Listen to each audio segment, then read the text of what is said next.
This week in league, Cleary Sr. prefers Tinder to TikTok as he shows up for a BJ and leaves blowing goodbye kisses after dishing up anal. Hope Solo launches legal action against the space between Noffa and BJ, claiming unlawful use of a likeness. Doctors bracing for a Viagra surplus as the Broncos slump to their sixth straight loss, leaving the entire eastern seaboard turgid. Plus, we look ahead to all of the action for round 9 of the 2020 NRL season. All that and more this week in league.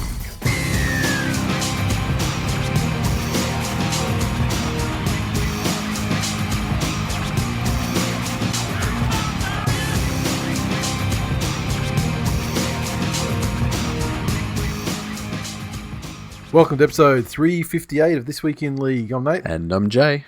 Oh, actually, I was going to start. I was going to go, Buenas tardes, Jay Mondo. What's that?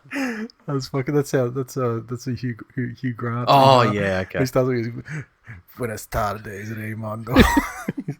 Ooh, don't be cunty. So, been watching The Gentleman.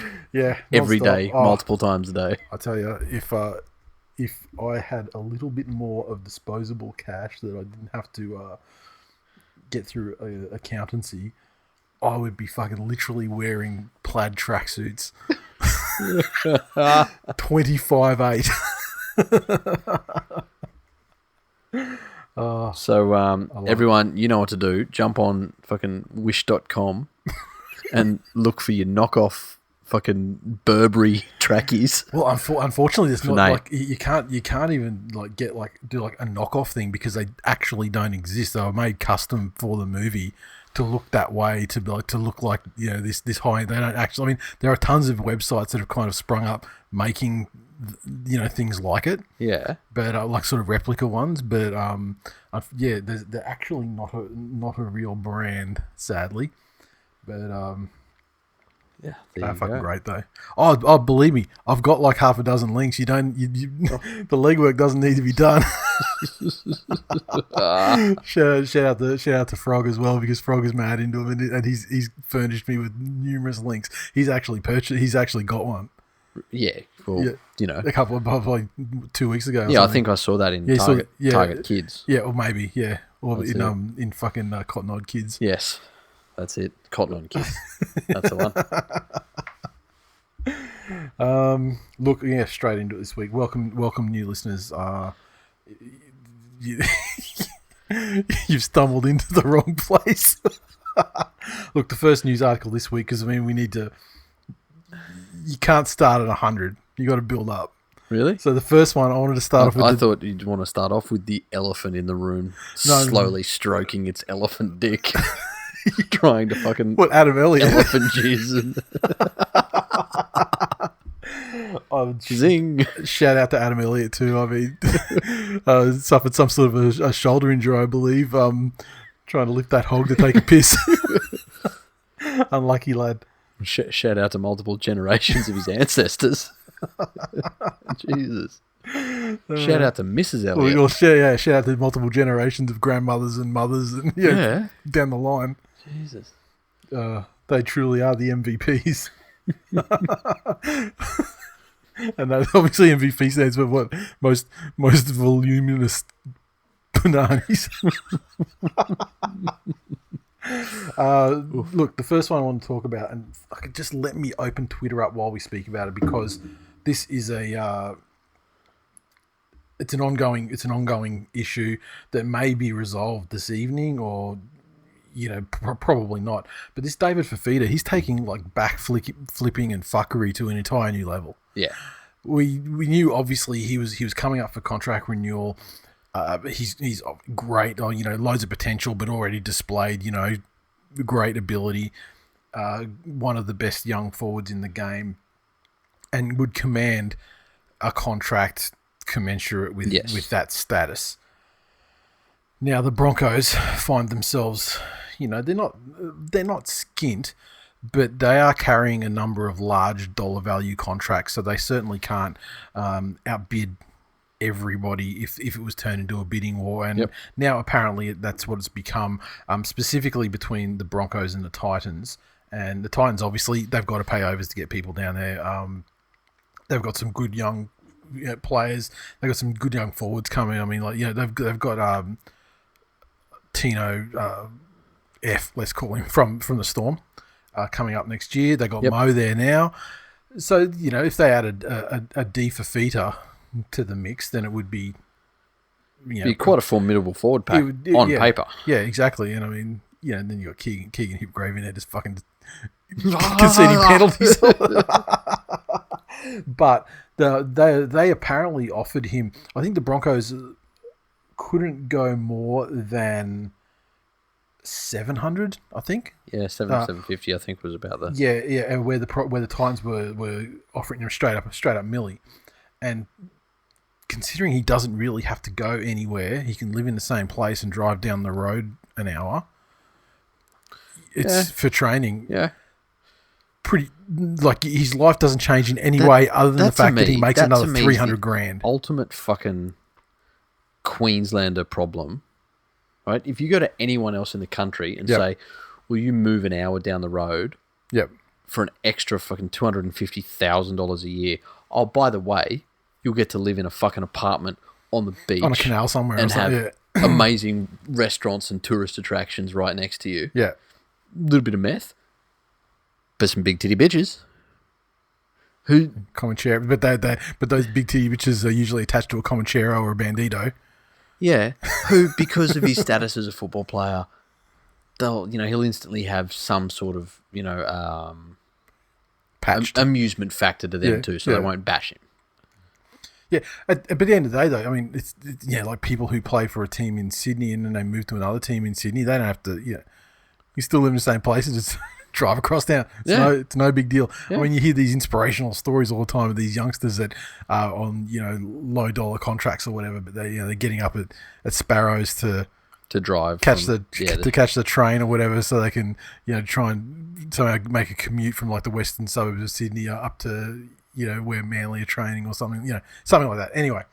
Or like Desi would driving out to Shitsville every day when he had to coach the fucking doggies, because that man did not move fucking house.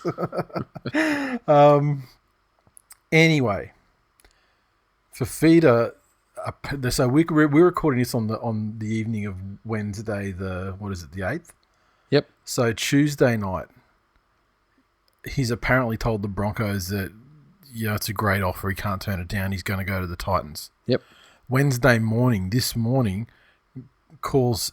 I heard a senior unnamed Broncos official. I heard another report saying it was actually Seabold himself saying, I've changed my mind. I'm going to stay at the Broncos. Yeah. And then mid-morning, another version comes out and says that Fifita's approached the Broncos and he's kind of proposed something, not a loan, but what essentially amounts to one, whereby he would take the Titans up on his contract for 1 year. Yep. Because I believe he has 1 year left with his current management thing that he's had a falling out with. Okay. So he goes for a year. Then he comes back to the Broncos, and in that year, they've shed some space and they've got a little bit more, so they can upgrade more on the 700 that they're going to pay him. To which, of course, it's completely disloyal to not just the Broncos but also the Titans. So I think it's my belief that they immediately said, "Go fuck yourself on that one, lad." And so, as a result of that hardball, the latest we've heard was that the Broncos have managed to, I think, secure him. So then he tells the Titans that he's going to stay at the Broncos, and then this is getting up to where we are now. It's 9 p.m, so probably 8 p.m. Then you start seeing on the socials that the Titans aren't going to take that for a final answer. That's it. And so they're gonna bump it up to 1.25. Mal wants him that bad, so they're going to absolutely do their ass. Fuck. On a supremely talented and full of potential yet injured young forward. Potential. Yeah. It's that the difference. How many teams? Who's done a potential deal? Has anyone? No. Who's done a potential deal and it's paid off for them? Oh yeah, okay, paid off one. Ooh. Yeah, okay. But we've been through this before. DCE got his big one after but he'd already won a premiership at that point. Yeah. Tom Lolo. Yep. He was post. He's close. He's probably the closest. Yeah. See, they've never done any of those deals. I mean, all the ones through the Storm all did theirs through success. Yeah. First. Yeah, I don't know. I don't know. Yeah. And then look at how much had Teddy done before he went to, before he lobbed at East? Like his representative career didn't begin until at East. Did it? There was some City Country stuff. Yeah. Wasn't there? I'm sure he played City Country. But even back then, he was always special. If a little bit biscuity, but always special. I'm looking at all of these deals, especially when people have had to pay overs. Yep. None of them have worked. Like the Knights started with that, and it took them 4 years, you want to say, to get from paying massive overs to get anyone to go there. Yeah. To now where they're actually starting to have people like Frizzle, taking Clemmer's call and saying, hey, come on down. But I mean but even then, it's still like, the additional requirements for that to happen were Origin teammates and a split camp at the current club because because half the players don't want to support a potential rapist. Yeah. So it is interesting, and it'll come up later on. Someone wrote a comment about it. How many overs contracts can a club support? Yeah, one.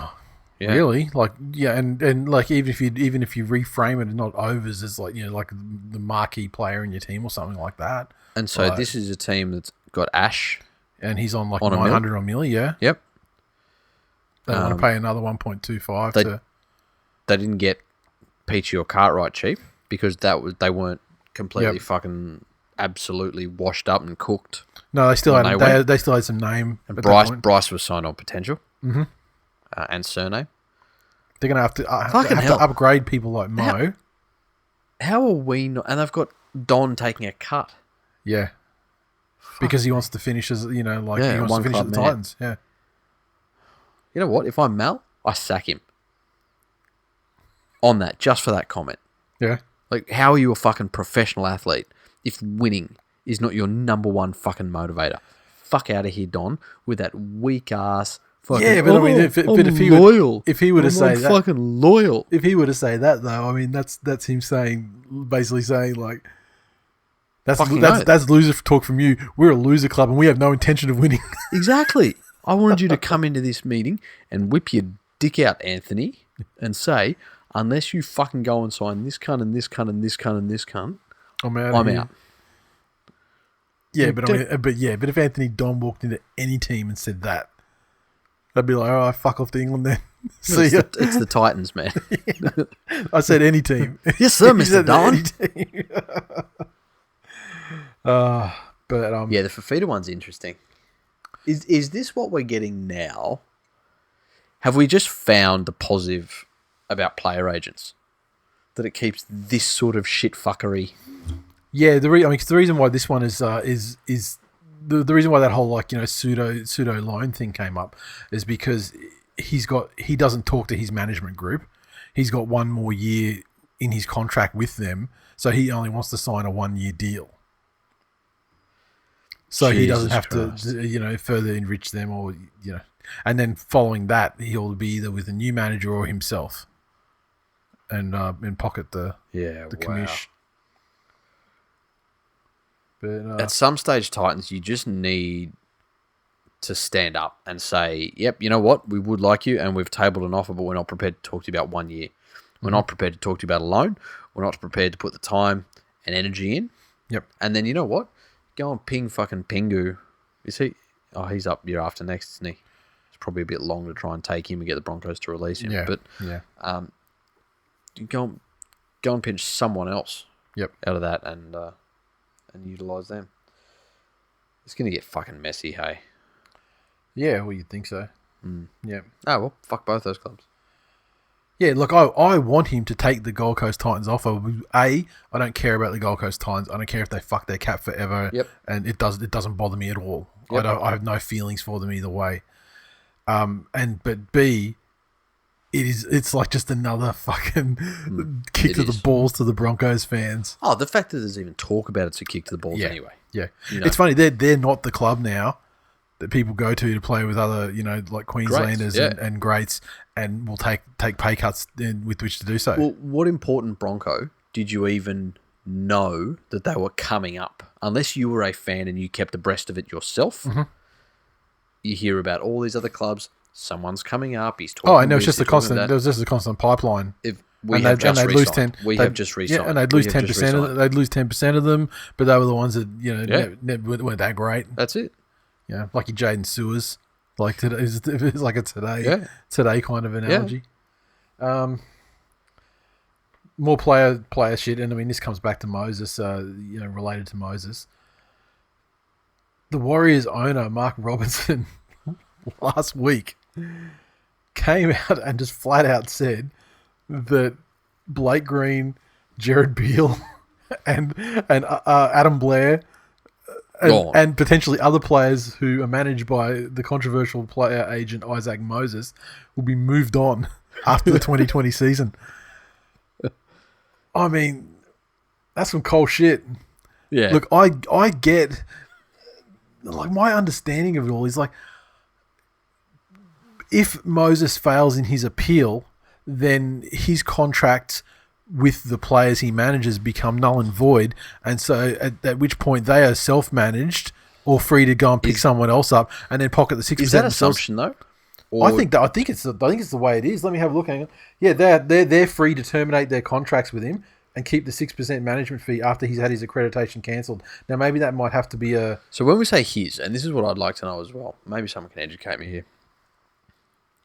When they say his accreditation, do they mean him as a person or do they mean his business? Because I would then suggest that any business has the right to say, well, okay. Well, this is your new agent now. He may have been, a director or a majority shareholder or whatever the fuck he is. But yep, he has had his accreditation stripped. That would require a look at the contracts to see if it is like, whatever. I can't remember what his business is called, but or does he have that? Does he have that business with Agents Hunter? Because remember, he went to partnership with that guy, but he had a falling out with him, and that guy Weeby's gone into his own thing. So maybe it is just him now. Who fucking knows? But in any case, the point I was going to make there is, if these guys, and who wouldn't terminate? I mean, if your manager doesn't have accreditation, why would you pay 6% for what? Yeah. So you terminate your contract, but at that point that they've terminated the contract, then the Isaac Moses group influence over the team has evaporated. It doesn't exist anymore. Yep. So it seems weird to. I mean, they obviously just want a whole bulk move on players, which was especially funny given like. Literally the game that happened like the day after or 2 days after. Blake Green fucking won it for them single-handedly in the second. Which, I guess does his prospects of finding a new home no harm. And the thing I dislike about that, and this is just me personally, I got no love for the Warriors or the way they do things, is that Blake said in an interview afterwards that he found out by hearing that through the media. Yeah, that's just that fucked. Always fucking gets me wrong. I think doing it and like coming out like an owner coming out and saying that right before a game is fucked anyway. Yep. You can always do that at the end of the season or, towards the end when movements start happening, you can have a quiet word to the player and say, this is the case, you're a free agent, whatever. Yep. But to actually announce it to the media like some kind of big dick move and not tell the players who are already taking a fucking hit emotionally by being stuck over in a country that's not where their family are. They've just lost their coach, who by all reports was incredibly well liked. And instrumental in kind of keeping the group morale together while they were in this situation. Cunty. Yep. Very. That's it. Perfect way. And, best of luck to all of those guys. Now, the next story, we've got to talk about the AFB thing. I was going to say that elephant's getting real close to completion. Yeah. Oh, I'll tell you. So, look, thanks to the blanket coverage in the media, we all know the situation that happened. The Advanul Blake charged the Grant Atkins, and the newspapers, despite the outcry, they're not really doing any they're not censoring anything. No. I mean, like he's called Grant Atkins a fucking retard. Got suspended. Oh, sorry, got sent off. Following that, and as a result, has copped a 2-match suspension for dissent, contrary, whatever the fuck they framed it as. I'd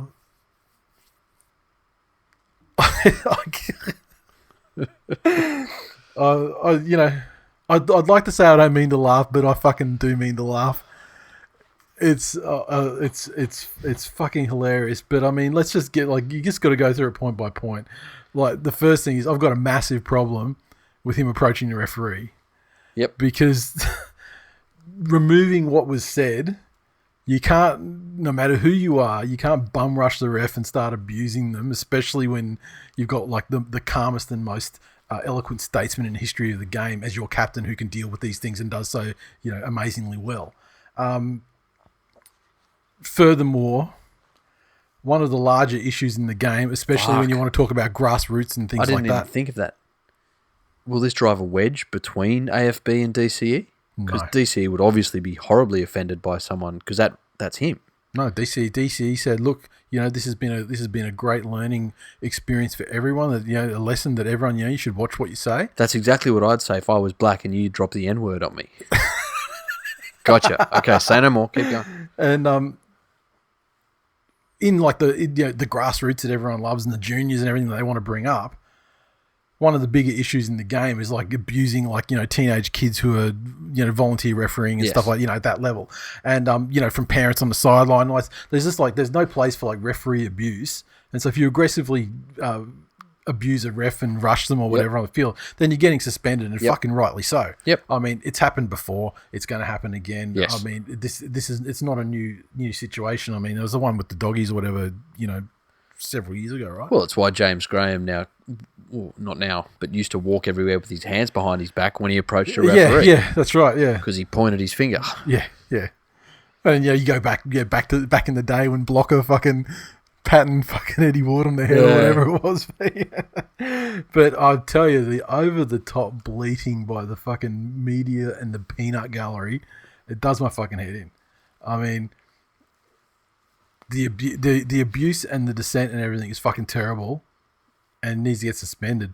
But holy fuck, the double standards. I mean, where were all these cunts when Barry Ward was spraying fucking Anthony Mundine? Nowhere. When Gallen was calling Mickey Payer a black cunt. Yeah. I mean, when those incidents happened, the rugby league community itself were campaigning to have the fines overturned and shit. Yeah. And the results of the whole thing to be minimised. And in Ward's case, the $10,000 fine was cut to $5,000, and his club loudly fucking paid it for him. And and that shit's like undeniable racism said to a but how long ago was that? Decade. Exactly. Well, no. The point is though, it was still racist shit that's never been okay to say. Yeah, no, I know. I'm not saying that the racism's okay. I'm saying, especially with the reaction to things that could possibly cause offence and hurt feelings, it's useless comparing anything that happens now to anything other than 6 months ago. No, I'm talking actual literally racist shit that's not been okay to say ever. Yes, no, I know. And now, then you go back through. Let's go back through the fucking history. Idiot, moron, imbecile, feeble-minded. They literally were all used as medical terms prior to retard, which was also used as a medical term until it wasn't. Mm-hmm. I mean, it's fucking unbelievable. And so by all means, he needs to be schooled on his language and all that sort of shit, and the whys and the hows of using it, especially in respect to the position that whether he likes it or not as a role model, because you're a rugby league player, you're a professional sportsman, children are going to look up to you and see what you do and blah blah blah. But I mean, this overblown reaction is fucking ridiculous, and that also goes for Volandis, who said that kids would be going to school the next day bullying disabled kids because he said it. I would put it to you, I don't think I've ever seen anyone that I know ever actually call someone a retard that's actually disabled. You know what I mean? It's and that's why I was talking about that's why I was talking about the racist shit earlier, because the racist shit is clearly for the same thing. I would never drop an an N-bomb on you as like an insult because like it's like it's nonsensical, you know what I mean? It's not something, it's not interchangeable, like, you know, that's it. You know what I mean? But and the same people bitching about it, the same people who all fucking, they have fun throwing around Robert Downey Jr. blackface Tropic Thunder gifts, talking about not going full retard. You never go full retard. Yeah. You know, it's fun. Yeah. It's fucking crazy. Or would say like, oh, you know, Erin Molan, she apologised, move on. Guess what? So did Adam. Yep. 100%. Move on. Exactly. And that's what it should be. Yeah. That should be the end result. Yeah. But what you're doing is looking for fucking common sense. Yeah. And the issue and I know that is my problem with fucking humanity. Exactly. Because these days, like previously, you could be expected that when you took a position on something, yep, that if you had positions or things that you had done previously that were in direct counter to that or in direct contrast to that, that somebody could rightly so point those out and say, excuse me, can you clarify your current position in light of this? Yeah. You know, so if you were railing about it, the amount of quantum leap gifs that appear in your fucking browser history. I literally dumped one into Facebook I group love it. after the it's game. It's my favourite gif. You know, people might go, hang on, how can you do this or do this? Now, at which point you could then say, I've recently come into contact with somebody who has shown me how this can da-da-da-da-da-da-da-da. Yep. Awesome. New info, change your mind, change your stance, change your opinion. That's fine. All this is a case of something.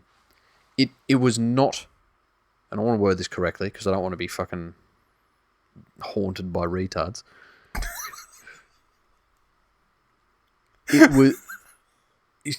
Look, I don't like hate mail. Yep. At the best of times. It's so much fucking worse when you got to try and decipher what every third word is. Oh, yeah. But it would have been like him dropping cunt. Yep. Which, let's look at it, yep, is a negative connotation in regards to female anatomy. Yeah. Know?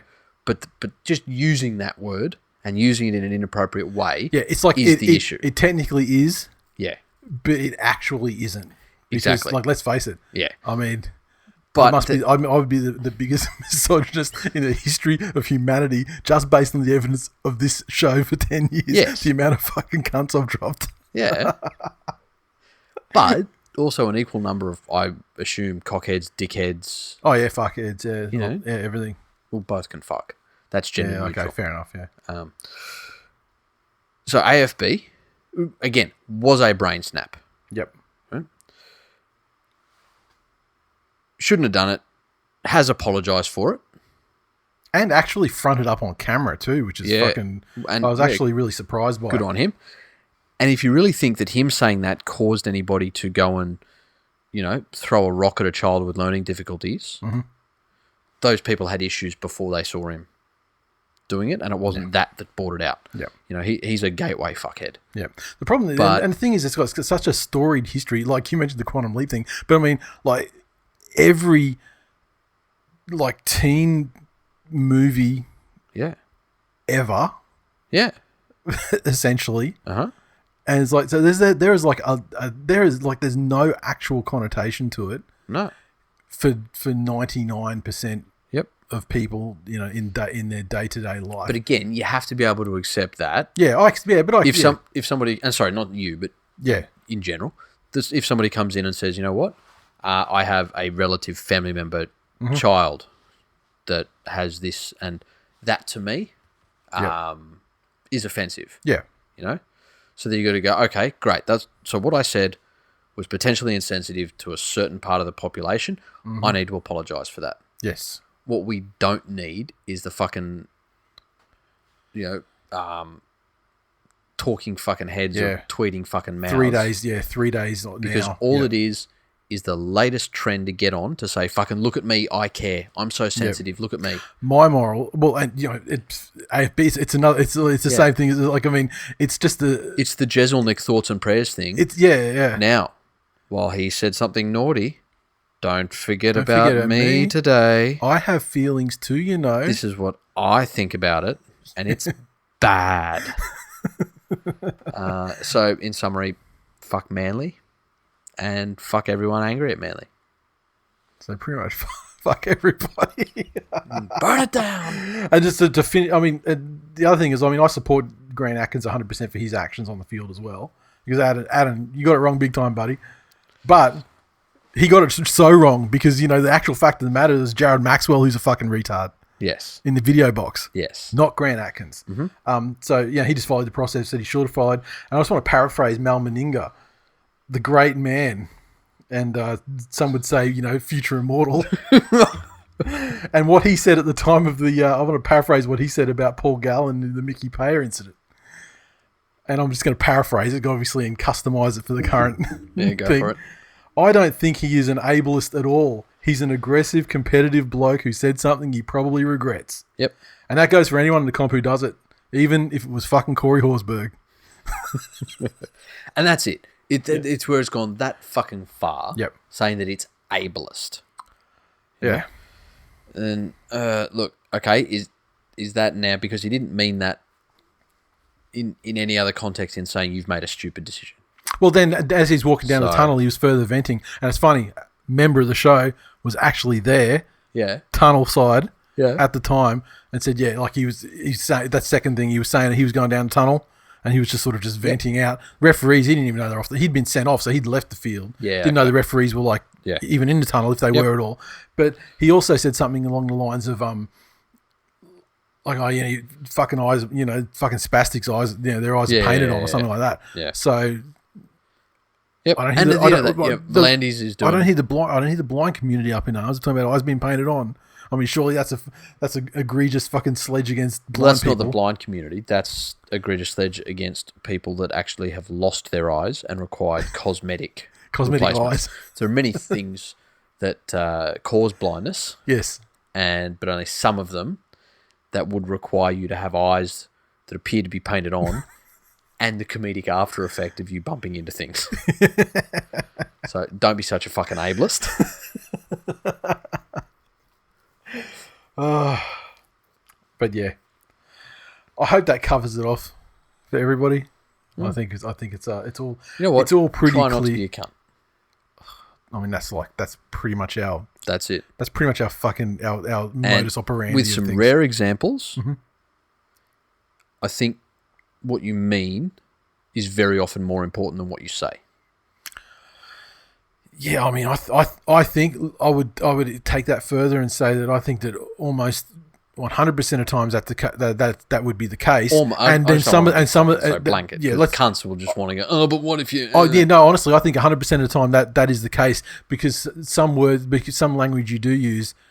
It's not ambiguous about what you mean, or I mean, if you're just dropping straight anti-Semitic shit on someone, that's intent as well. That's you know what I mean. Yeah. So, and look, we don't like to offend many people, but I got nothing but love for the retarded immunity. And frittata. I mean, well, if Adam was listening to, he could have said frittata, and he would have been like, exactly. He would have got sent off for still, doing, for rushing the ref. Fucking the 2 weeks. The potato community up in arms. But no, he would have had the fucking gourmet community like going, oh, bravo, the MasterChef crowd there. Oh, bravo. And which in turn leads into the fucking unions because they're all underpaying their fucking staff. So they got rid of that. They got rid of that judge now. Oh, okay. Callum Barris is gone. Nice. Okay, cool. I don't know who's on it now because I don't watch it, but I do know that it's not Callum Barris. But so you get the gourmet, the gourmet, and people who into cooking shows and shit. Yep. He get them on board, but also he'd get like fans of the league. Yes. And there'd be people who weren't Manly fans or necessarily Adam Fanua-Blake fans but they loved the league, and they'd be going, "Oh, fucking solid reference, son." Yes. And exactly. Open up a whole new thing. Nice. And Nick Kroll would give him a guest voice on season 3 or 4 of Big Mouth.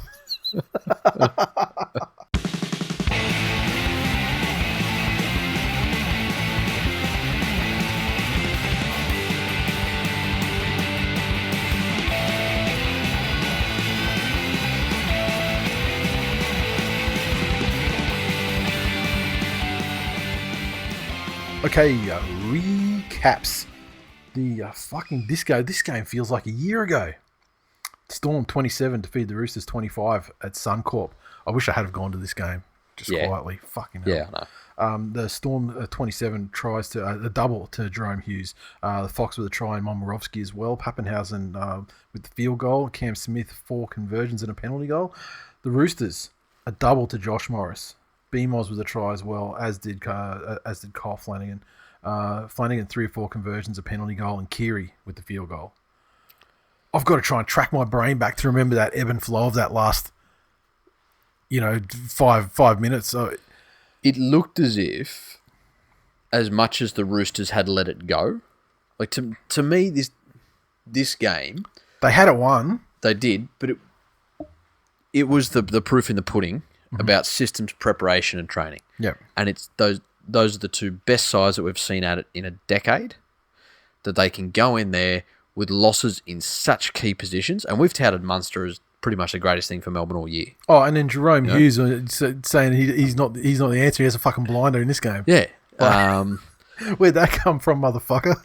But for the Roosters to go in, realistically let Melbourne back into the game, and Melbourne obviously needed to be good enough to capitalise on those opportunities. But then the Roosters just looked to tighten the screws enough and do that Roosters thing and close it out, and it was that fucking mistake by Tupu at the end. And it was just two, but like on both sides, the whole field goal side, side of things was just random shit. Like, well, you had the Roosters where they had the situation with the penalty. Yep. Where they went the short kickoff. And then the ball, did this and that, and then Verney blasted Tedesco without the ball. Yep. And a fucking dumb player that he is, increasingly week on week. I don't know. He'd been great for a while. But he still, when he was great, he still was he was still low key grub. Yeah, 100%. Like low key one of the worst grubs too. Yeah, but I think he just got away with it all because he was on the wing or because he was so good in attack at the time. Yeah. So I don't know what it was, because like the grub microscope is pretty much constantly focused on the Storm. So it wasn't like anyone else was really out grubbing him over that period. But now all he has left is the grub. Yeah. Like his actual contributions on field in attack and stuff are not nearly as good as they were. Not at all. And then the Storm, also very lucky, with Cordner getting knocked out and then playing the ball, and kind of like the play of the ball actually wasn't that bad. And I think if they hadn't have given themselves up, I think they probably would have got away with it. But they all kind of stopped like it was going to be a thing, and that sort of clued the referees in. And then at the end, a lot's made about the penalty. Yep. Like absolutely 100%. Like of course it was a soft penalty, but it absolutely had to be given. Yes. Like Friend did not give them any choice. Yes. He was up, he was playing, and he's just giving him that push because he's trying to desperately. Because this is the thing. The very next play, like that play, the ball goes to dummy half, fired out to someone, and they knock it over from 20 meters out or 25 meters out. Yep. It was 100% going to end that next play. But there's always a chance. There's that thing. They fuck it up or whatever. But can I just say, look at this though. Look at that game, and you're right. The ebb and flow of it was fantastic, and it was one of the most fucking edge of your seat actual thriller. Are you going to bring up the Roosters' second half completions and shit? Because it was dire. Just overall. Yeah. Just overall. But looking at the Roosters completed that game at 64%. Yeah. They must have been close to 100 at the half though, right? Yeah. They had under 30 sets though for the whole game, which when you're the sort of team that builds pressure and needs repeat sets as much as they do, possession's a victory. So for them to get that fucking close with that performance by their standards, and 36 tackle breaks, absolutely fucking phenomenal. 35 of them came from somebody named Morris. But that first half from the Mozzies, it really does beg a belief how they're in such a renaissance. Because they were always good. They never got bad. No. But they're just less productive. Old. That's it. And they got old as the production goes down, the age goes up, and you're like, okay, well, I mean, that's mathematics. That's how it works. Yeah. But it's one of those games I think both teams will take great positives out of. The Storm, obviously, in how they won. Yeah. But I think for the Roosters to be in the positions they were in with the injuries they had, and still to challenge like that, they'll take a lot out of that as well. Yep. the only thing the Roosters will probably lament is the fact that they let the Storm get those 2 tries back, quickly. Yep, similar to the Penrith game, 10 minutes and a couple of bad defensive reads, and all of a sudden Parramatta's coming back at them. So yeah, it's just so weird, like because they Storm kept doing the least intelligent thing, which is sending bombs over to Daniel Tupou. Yeah. And then eventually, when the dam actually broke, it was because they actually got one past him. Yep. And, that's it's just fucking weird. The Raiders... sorry, mate. You got the Brendan tweets. Yep. Facebook said, looking at the stats of this game, the fact we only lost by 2 is shocking, especially after gifting Melbourne 2 tries against the run of play. That is correct. Bethany said, holy fucking shit, I was not expecting us to win this. We looked so dead after J Moz's try. Pappy kicking the field goal had me rock hard, and that isn't easy for me. Well, there you go. Pappy the science to fire. Hey, the thing that I loved about that Pappenhausen field goal I forgot to mention is just the little things. The cunning little fucker that he is. Yep. As they're leading up to that play, you see Angus Crichton hovering either side of the ball. He knows the field goal's coming, so he's ready to charge the guy who's kicking the field goal. So Pappenhausen's standing there, back and to the right of the ruck with his hands on his hips. Yep. Like, no, I'm not doing shit. Yeah. And then he sees then Crichton bites, goes the other way, and then boom, it comes out to him and he kicks the field goal. Which again, that is nothing but preparation. That's not luck. The hands on the hips thing. I love that. No, that's craft. That is like crafty gamesmanship. Yeah. But I'm saying for the Storm to set up to go, okay, that's covered. That's not. Yep. And have the option there.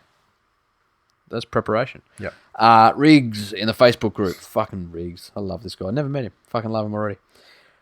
Have you ever seen a team who likes tackling more than the Chooks? Are they an even better team this year? That's 100% right. Yeah. They fucking love getting in there and defending. They do. I mean, this is the eternal battle over like the last 5 years where Roosters fans complain about having too many penalties blown against them, but the team itself clearly preferring to either concede 2 or defend another set versus concede 6. Fucking love it. Yeah. Fall in love with it. At Forbes Chris on Twitter said Bellamy's threat at halftime of bringing Barb up to the Sunshine Coast really paid off. Certainly did. Biggest Tiger said, I know we've all been waxing lyrical about the Morris brothers, but Dally Messenger's boots, they're so good. They are indeed. And at J Bartley 90 on Twitter said, I don't think I've ever seen 2 clutch field goals in the final minute of regular time, and they weren't easy. The game lived up to the hype and beyond. Well, at least until the end. The penalty was a bit soft, but at least shows Easts are beatable. They are. That's it. That's it. The Raiders 22 defeated the Dragons 16 down in GIO. The Raiders 22 tries to Kotrick, Croker, Simonson and George Williams. Croker 3 of 4 conversions. The Dragons 16 came through a double to Matt Duffy and Zach Lomax also with a try. Lomax 2 of 3 conversions. Much less close than the margin would suggest. Yeah. I don't know what's fucking going on with Canberra this year, to be perfectly honest. They look like they're lacking cohesion. They look like a team, if you think about it, with a new halfback.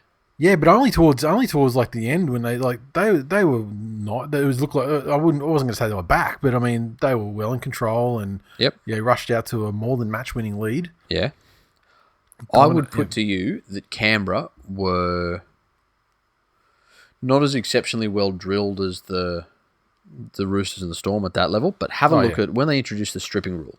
Right? Yeah. That rule suited Canberra perfectly. Mm-hmm. They could set up a play where there would be 3 in a tackle. Yep. Someone would have control of the ball, give the signal for the other 2 to drop off, and the minute they do that, they'd steal the ball. Yep. So that was how Canberra responded to that rule change. They did it very, very, very well.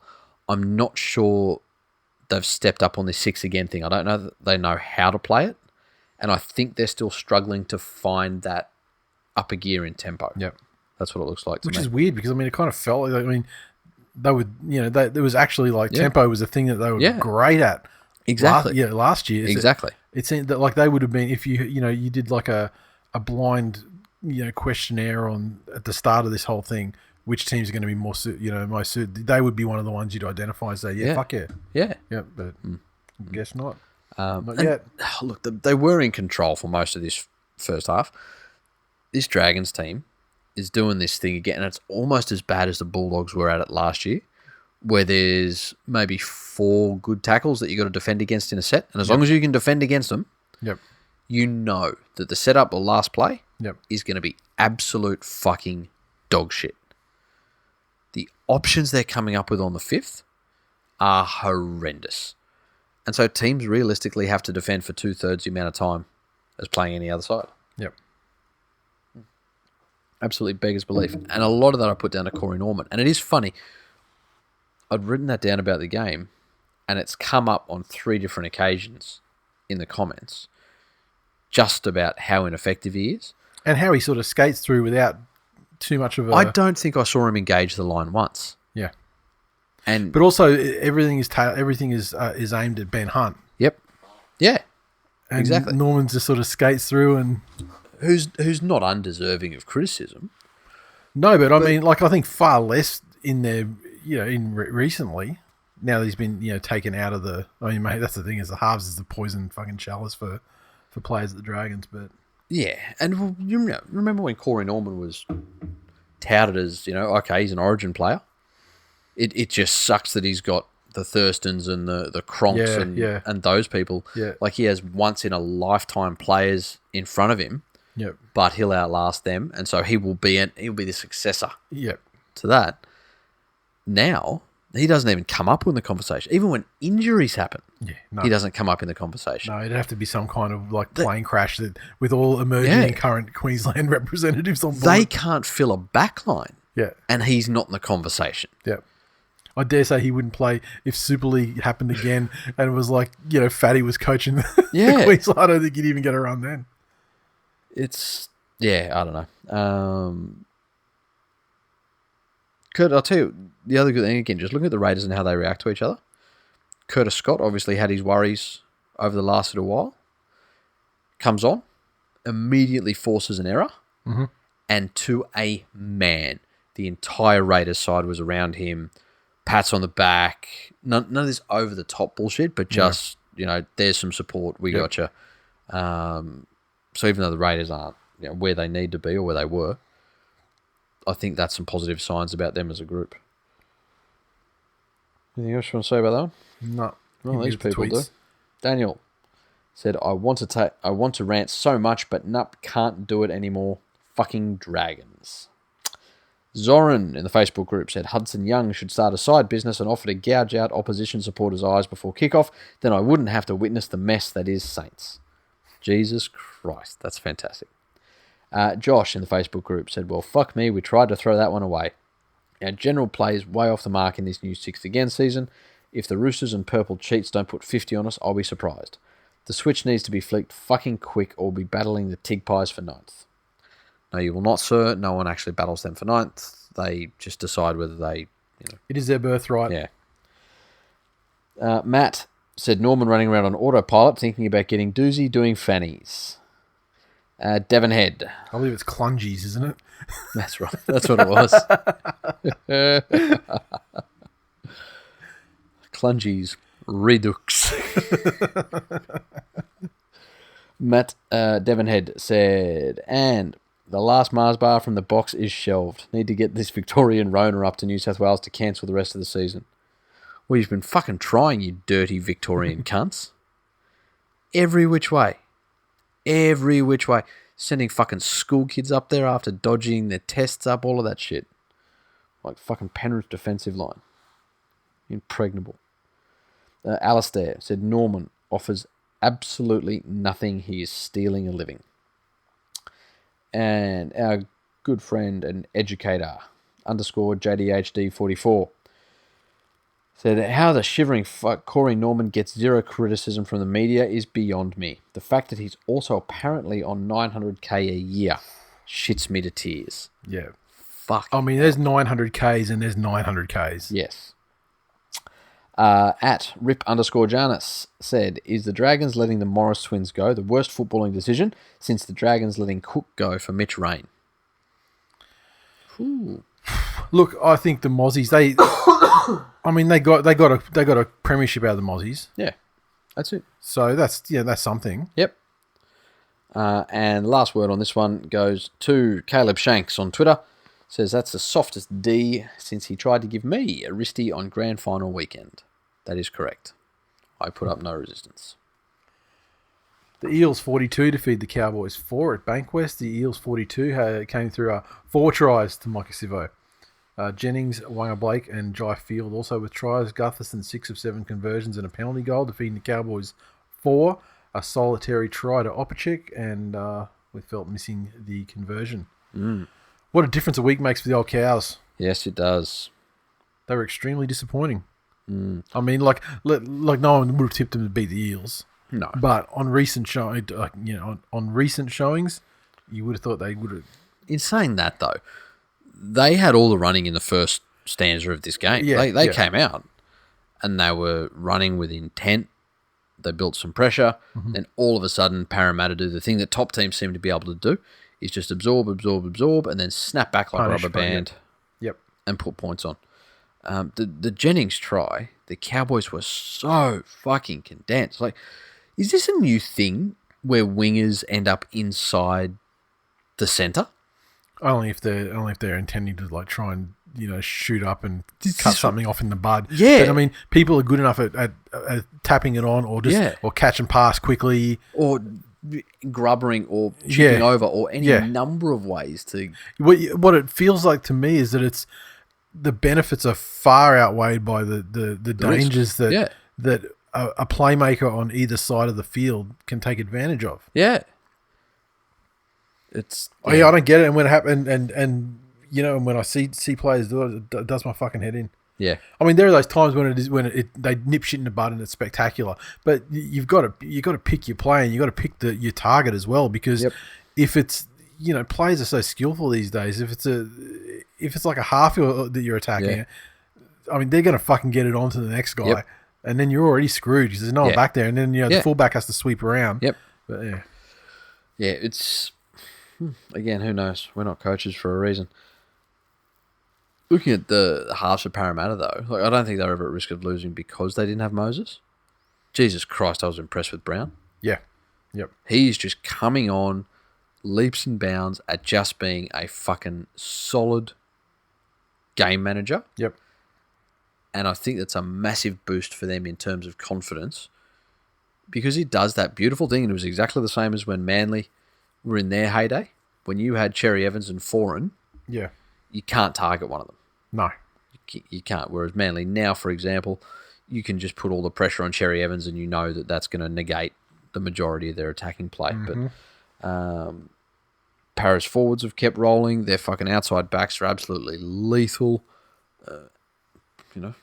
They're positioned well. Tweets. Carsten, poor old Swiss Nazi cowboy. Bet he'd say retard. That's offensive. That is offensive to German people, calling all Nazis. You are hereby cancelled. I am so offended by the thing you said to that German living in Switzerland. You may say nothing else ever. I take your Toblerone and double it to get to the pain level for that game. We are shit. Yes, you are. Justin in the Facebook group said, I'm a proud Cowboy supporter, but they were completely outclassed. The offloads just kept coming, like me watching the Broncos lose. Ryan said, Cole Felt will have nightmares about Sivo for years to come. Jesus Christ, that's only natural. Robert in the Facebook group said, RCG and Paulo making 200 metres each, as all good front rowers do. Stephen said, remember when Cohen Hess was touted as the next big thing? Tonight, he was put on his ass on a kick return. Yeah, what a fall from grace. He had a spectacular opening campaign. And was in that lighter weight, extremely manoeuvrable class of forward that you see, guys now like Crichton and Radley, like in that frame, and was a genuine fucking worry. Yeah. Every time he played them, or even when he played for Queensland that 1 year. Was it 1 year he was good? The second year he was shit? Yep. No. Fuck him. Matt said, I knew Para were going to open the floodgates down the left edge tonight, but I didn't expect it to be this easy. Don't think anyone did. That's the tweets. The Sharks 40 defeated the Titans 10 at Seabus. The Sharks 40 came through tries to Hamlin, Ueli, Brayley, Fifita, Britton Nakora, Townsend, Hunt, and Bryson Goodwin. 6 of 7 conversions for Sean Johnson. The Titans 10 came through tries to Corey Thompson and Anthony Don. Ash Taylor, 1 of 2 conversions. Sharks, if you look across the league and you want to talk about a most improved team week on week, I would say that the Sharks are taking that title since resumption. Yeah. That probably works. At their week on week performances. Yeah.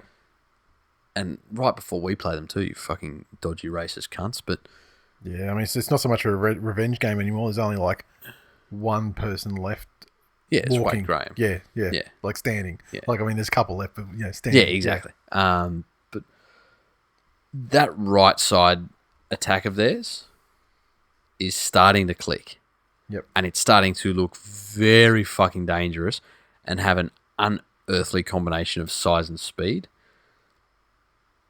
You have Fifita, who, somebody said something mean to him, I think, in the sheds before the game, because he did that Fifita hashtag, of course I'm mentally stable, thing where he scores a try and then just starts speaking, and he's not speaking to anyone. Yeah. He's not even speaking at anyone. No. And I don't think he's speaking about anything.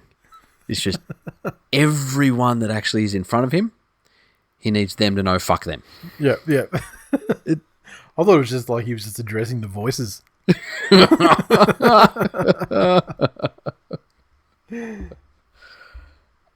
And looking at this, the poor old luckless Titans, if they'd have just held out just before halftime and just after halftime, I think this is a very, very different story. Mm-hmm.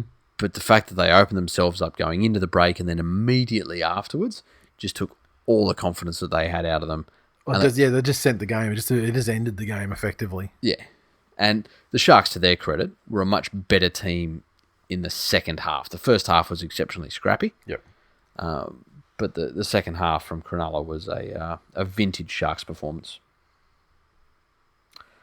And Mr. Hectic in the Facebook group said, those lovable rogues from the Shire taking it easy on the Titans in the first half, only to go in long dick style at the end. Fifita, Ueli, and big Rolls Royce Hunt showing us that the big man season is truly alive and well. And fucking talk about big man. How far from match fit do you think Fifita is? And I know he scored a try and carried 10 guys over the line, yada, yada, yada. But you play the Titans. Calm the fuck down. Yeah. How far from match fit is he? I think very far. He's big. Yeah. And he's big for him. He's big by his standards. Yes. Yeah. Yeah. Oof, fuck. And here's the shame. Is he in that Inglis mould of imagine what you'd see out of him if he came back? Like, can you imagine if he came back from a preseason fucking ripped, like going through the transformation that fucking... Like he had a Cassiano preseason. Yeah. Because now he's having a regular Cassiano season right now. That's it. He looks like he's 8 Cassiano. Yeah. Well, look, I mean, we've seen him.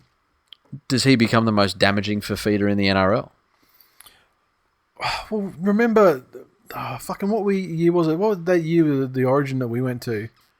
The game 1 or whatever, and when Pearson Maloney scored right in front of us in the first half. 17 or 18. Like, I don't know.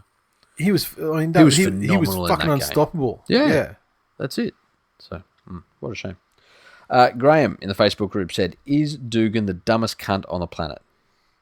Yes. Honestly, really, after this weekend, you're going to ask that question? Michael says, is Matt Moylan the youngest biscuit in the game?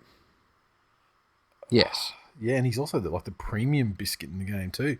Oh, I'd never fucking realised just how many until someone, I think it's in the mailbag, we threw that pictogram in the mailbag. Yeah. And it's like fucking 18 hamstrings in 4 seasons or something. Like, it's a lot. Cooked. Yeah. Fucking cooked. It's like spread, it's not just one leg. It's it's a spread. It's a multiple. It's fucking crazy. Yeah. I mean, my impression is always, he's injured a lot. Yep.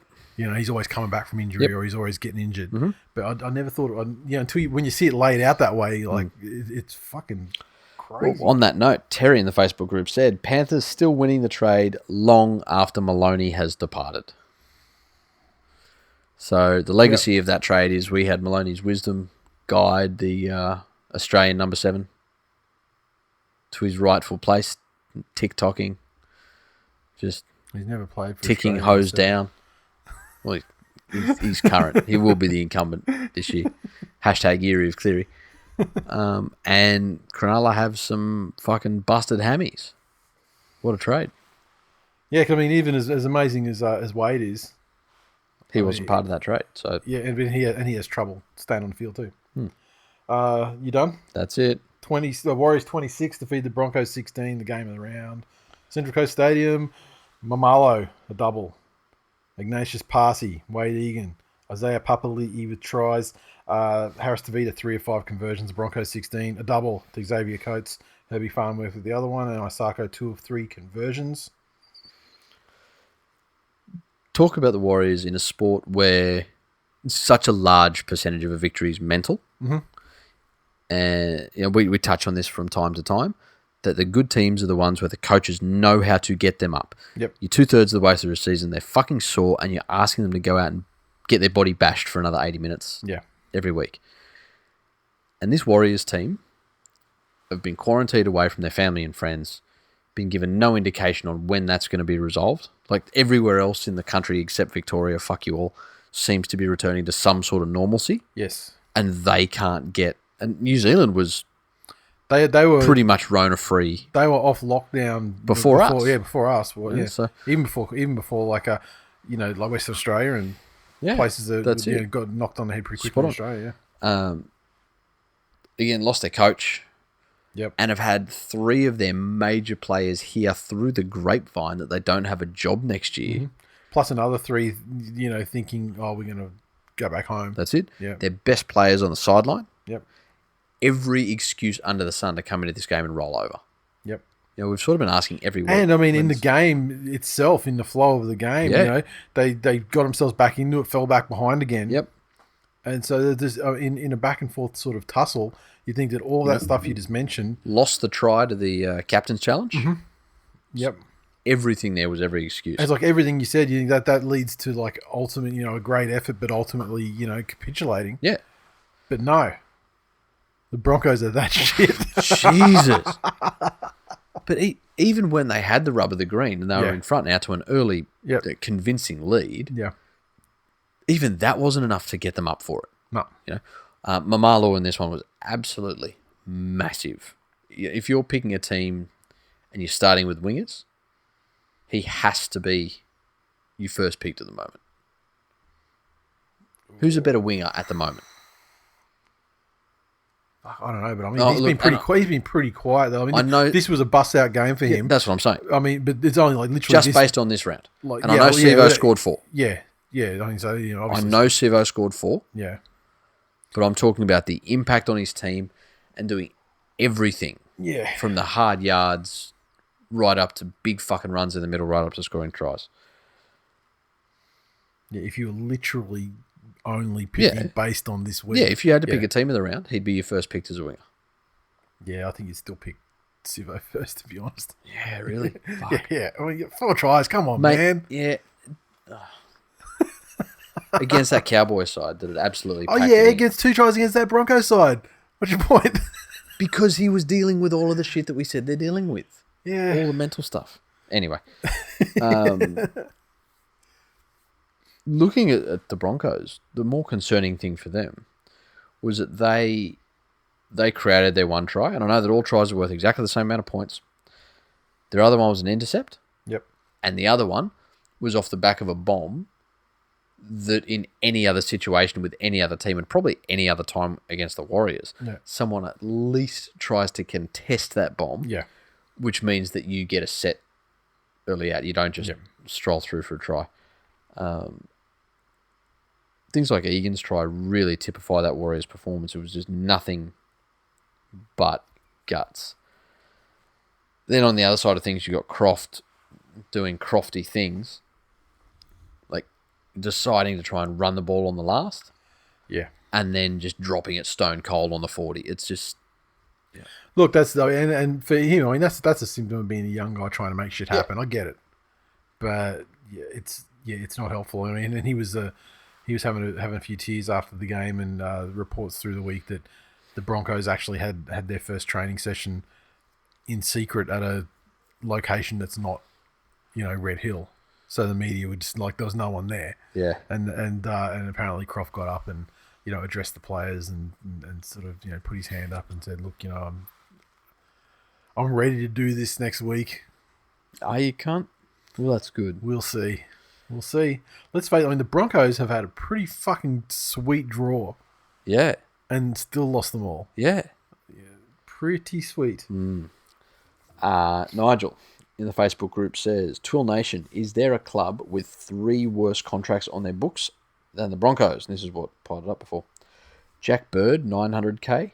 Darius Boyd, 800k. Anthony Milford, 1 million. Yeah, it's pretty bad. It is. And that one, very few clubs that would have those kind of deals on their roster anyway, like so many of them. But if they did, though, certainly the production. I mean, Jack Bird, they've got fucking about 4 games out of 2 years. If that. And it's fat Jack Bird, not good Jack Bird. Yeah, exactly. I'm not saying great performances, just like performances. And Milford's offered them absolutely fucking nothing except maybe glimpses in 2016 after a good 2015. Yep. Who was the other one they said? Boyd. Yep. Fucking please. Yeah. Although, look, I'm going to say we like to have our fun with old fluffy Darius Boyd, but he's not even close to the fucking biggest problem. I mean, maybe internally he's a problem because he's getting so much money and they see, and players see his contract as something that's an obstruction to them getting talent into whatever. Yep. But actually, defensively, statistically, he's actually been very good. That's it. He doesn't offer a hell of a lot of attack, but what he does offer in attack, you can see he's actually trying to do. Yeah. He's actually putting effort in. That's it. And it's not really coming off, but fuck, he's by far he's traditionally the great whipping boy for the Broncos. Yes. But he is by far the worst defender at the moment. Yeah. No. Yeah. At NotLVO5 on Twitter said, "Oh my fucking god, I feel like Cartman in that episode of South Park where he broke his funny fuse. Ha ha ha ha ha ha ha ha ha." At unnamed account, there are 3 things I love in this world: Warriors winning, the Broncos losing, and my nose bleeding from too much Colombian disco dusk. Get me some fucking tissues because I'm going for the hat-trick tonight. So that redacting that name obviously was your decision. Yes. You all know who that was. And at the bunk 2099 said, "I hope there are no sharp objects in the Broncos coaching box." Yeah, fuck that guy. There's no sharp minds, let me tell you. Fuck that guy. The Panthers 19 defeated the Tigers 12 at Bankwest. The Panthers 19 came from a double to Stephen Crichton. Dylan Edwards with a try. Cleary 3 conversions and a field goal. The Tigers tries to Matt Eisenhuth and Tommy Talau. Dewey with a conversion and a penalty goal. This was actually a pretty good game. It was. And it was a pretty fun game to watch. And the reason why I liked it is because there's actually now there's genuine spite.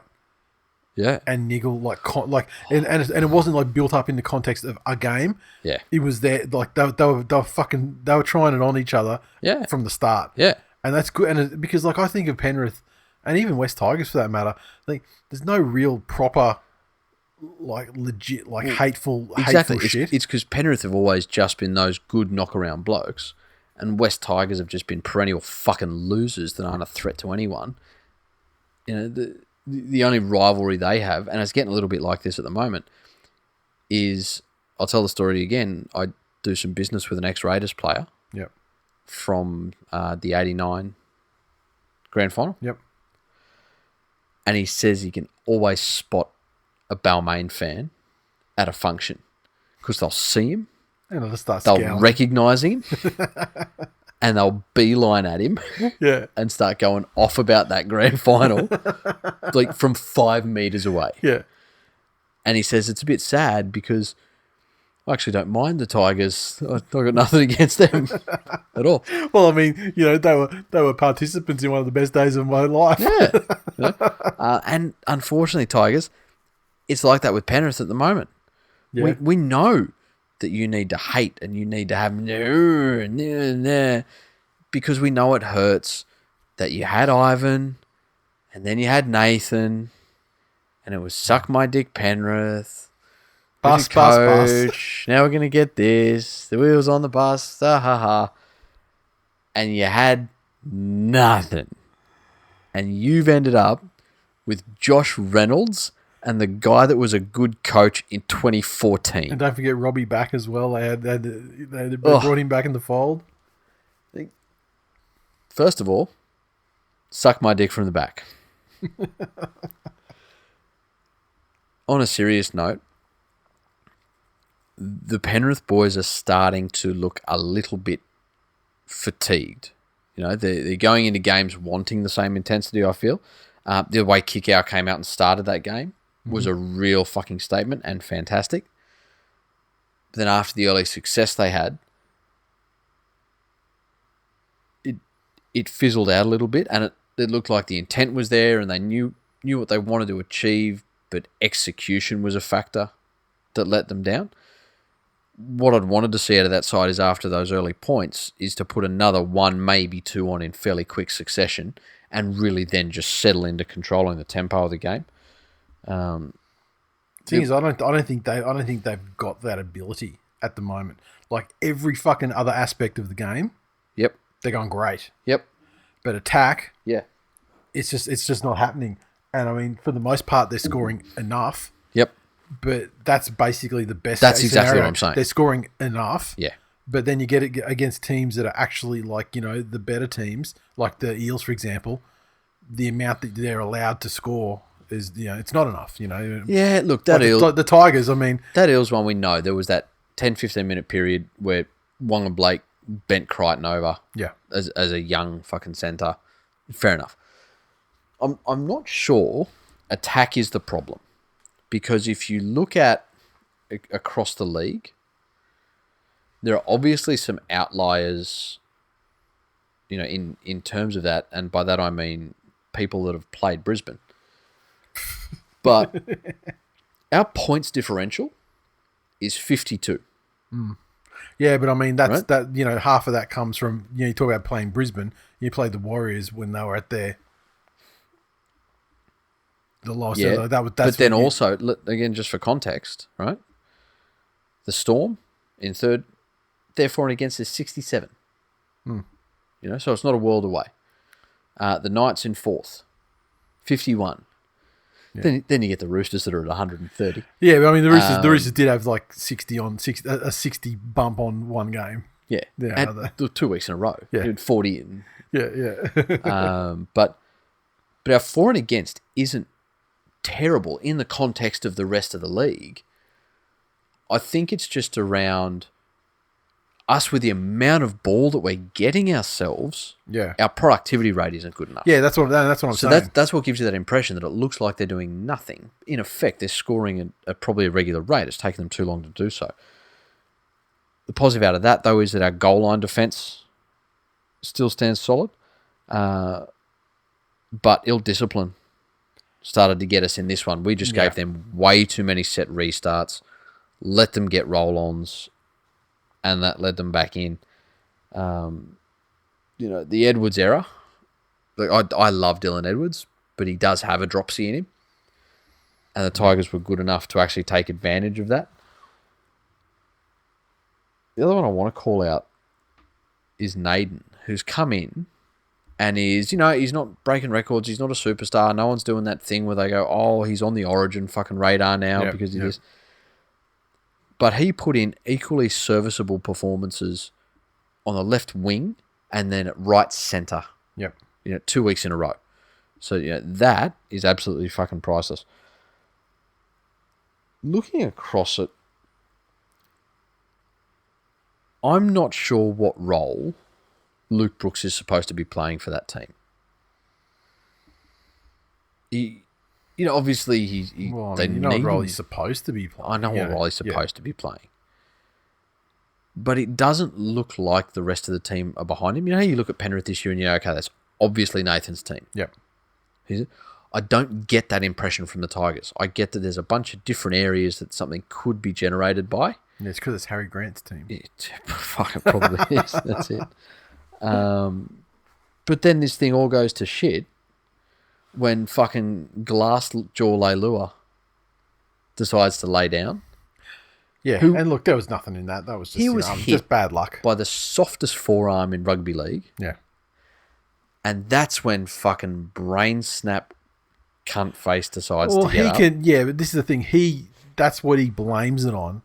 But it wasn't that. It wasn't like the ruck after or anything like that. No, and it wasn't even a play that was involved. Yeah, and like Appy hit him.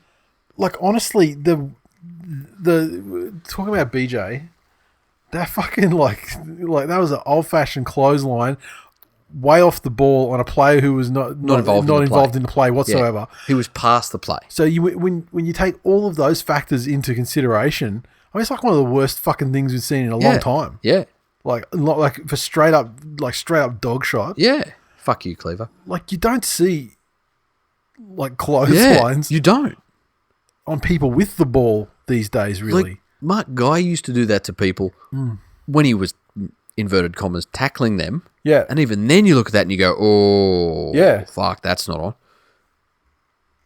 I mean, there's like nothing to do with the... it goes to the mindset of the guy. Right?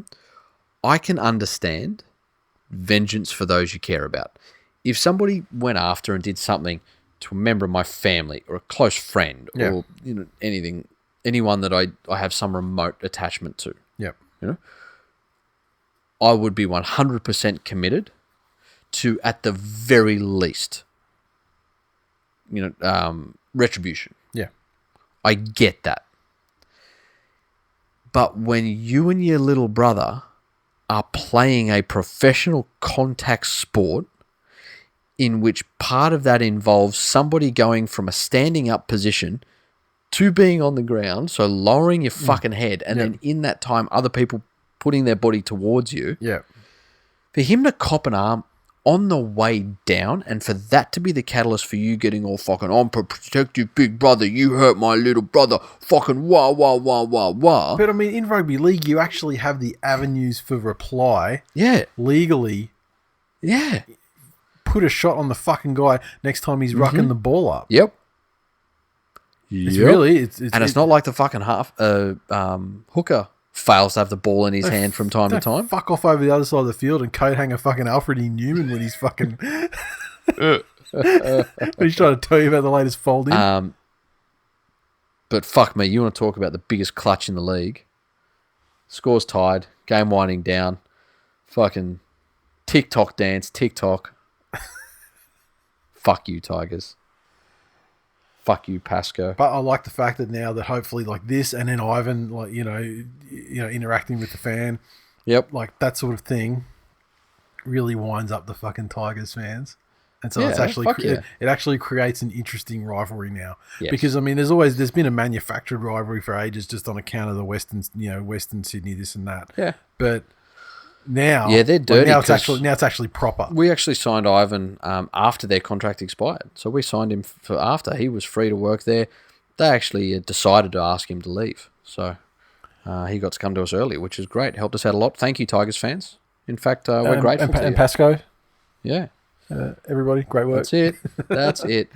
Zoran in the Facebook group said, BJ, what a clown. Didn't he carry on and say that if he plays, then he should get paid in full before the restart? I assume that means he'll have no issues when the Tigers don't pay him while he sits on the sidelines. Very good. How much did he end up getting? 4 weeks. Yeah. See, that it's fucking nothing. I feel like that's low. Yeah. Especially with someone that's got... Yeah, the fact that like Edwards wasn't hard or anything. That's like he didn't actually injure him. I mean, and I know that injury and like the severity, like that sort of thing, doesn't really come into but again, if Edwards had to be out for 6 weeks with a broken jaw, you'd want them to. You want him on 8. Well, it's a good old fashioned 10, really. Yeah, true. Apart from the fact he did it the same way he does most things on the field, fucking lazy. Didn't do it properly. Yeah, that's it. Well, Aaron in the Facebook group said, well done to the Panthers. They were the better team over 80 minutes. I think you misspelled ever and deserve the win. With that early Panthers try, I expected the Tigers to put their heads down and get 50 points put on them. I was happy to see the guys stand up and hold their own for most of the game. The Tigers have come a long way, but still a long way to go. Panthers have raw talent and power. The only thing they lack is discipline on and off the field. Players know that if they fuck up under Bellamy, Arthur or Robinson, they will get their asses kicked. I would hope to think that Madge will tear strips off some of the Tigers players that acted like fuckwits during the game. The coach sets the example. So when you see Ivan carrying on like a fuckwit blowing kisses, you can see where the team's lack of maturity comes from. I think that shows... Oh, shit. Yes. First. I think that shows that, first of all, you can also suck my dick from the back. However, what Ivan did showed incredible maturity. Because nothing gets an immature fuckhead more riled up than somebody laughing and taking the piss when he's all angry and hot under the collar and feels hardly done by him. I was on the boss. I was on the boss. You missed my stop.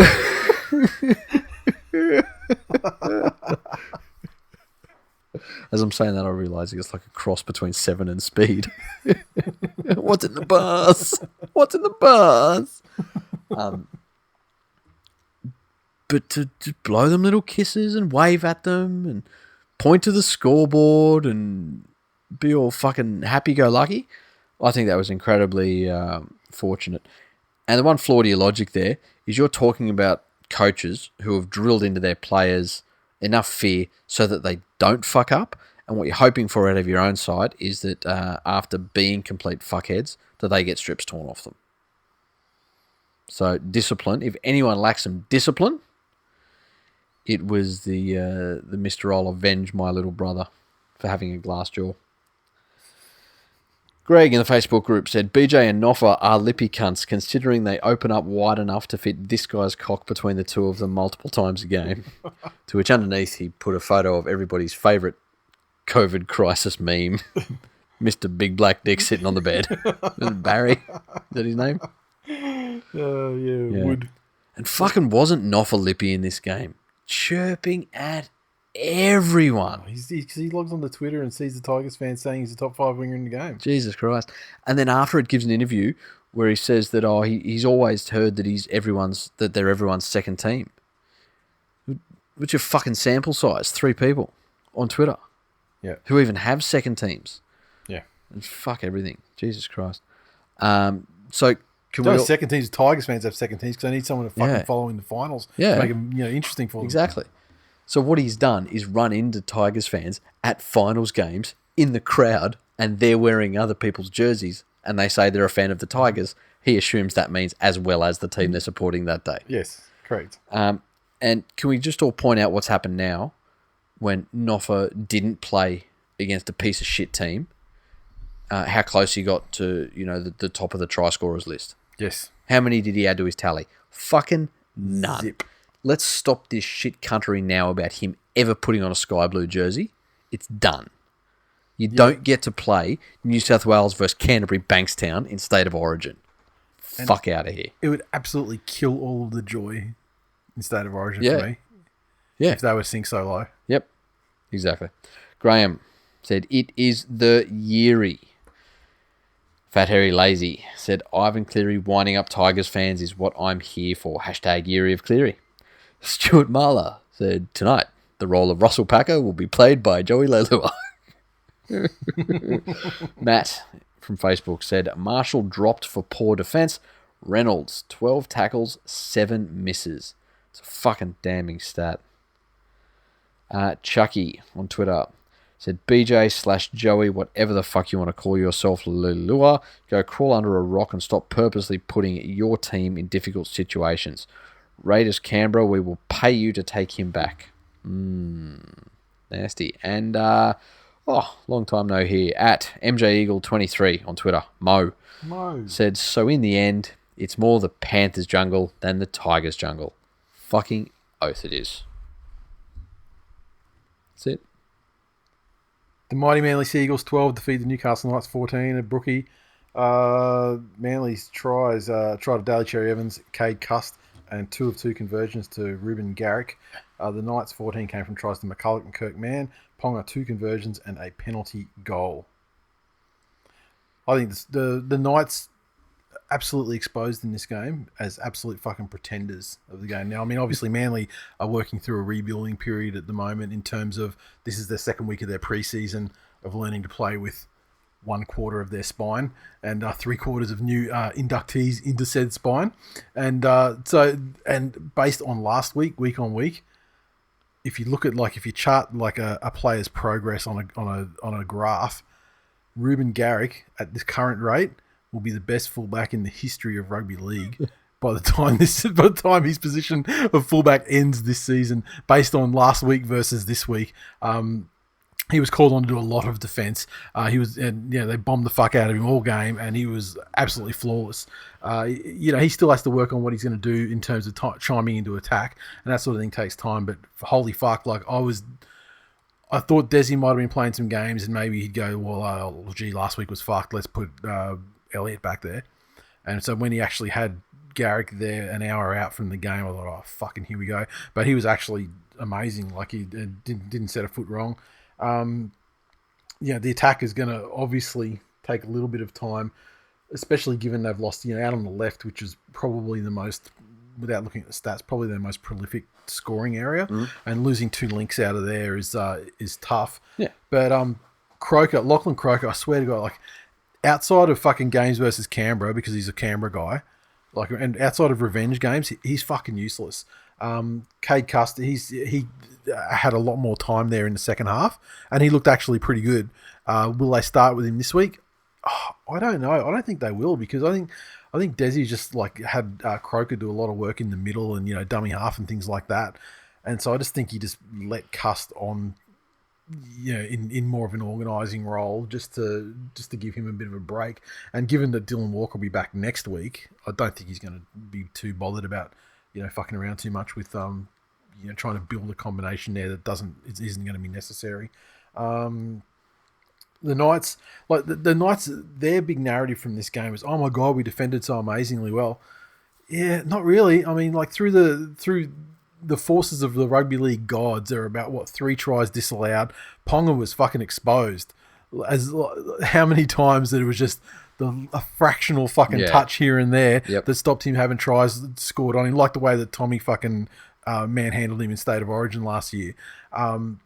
It's sheer luck. And I mean, even Garrick on that kick return where he just fucking trucked Ponga and sat him on his ass. It was hilarious. Bradman Best, didn't hear his name called all day. So, I mean, that hype machine was derailed as well. The only time I heard his name called is when he fucking pushed over to David Fifita at the end, which should have conceded not a penalty try. Never a fucking zero chance of a try.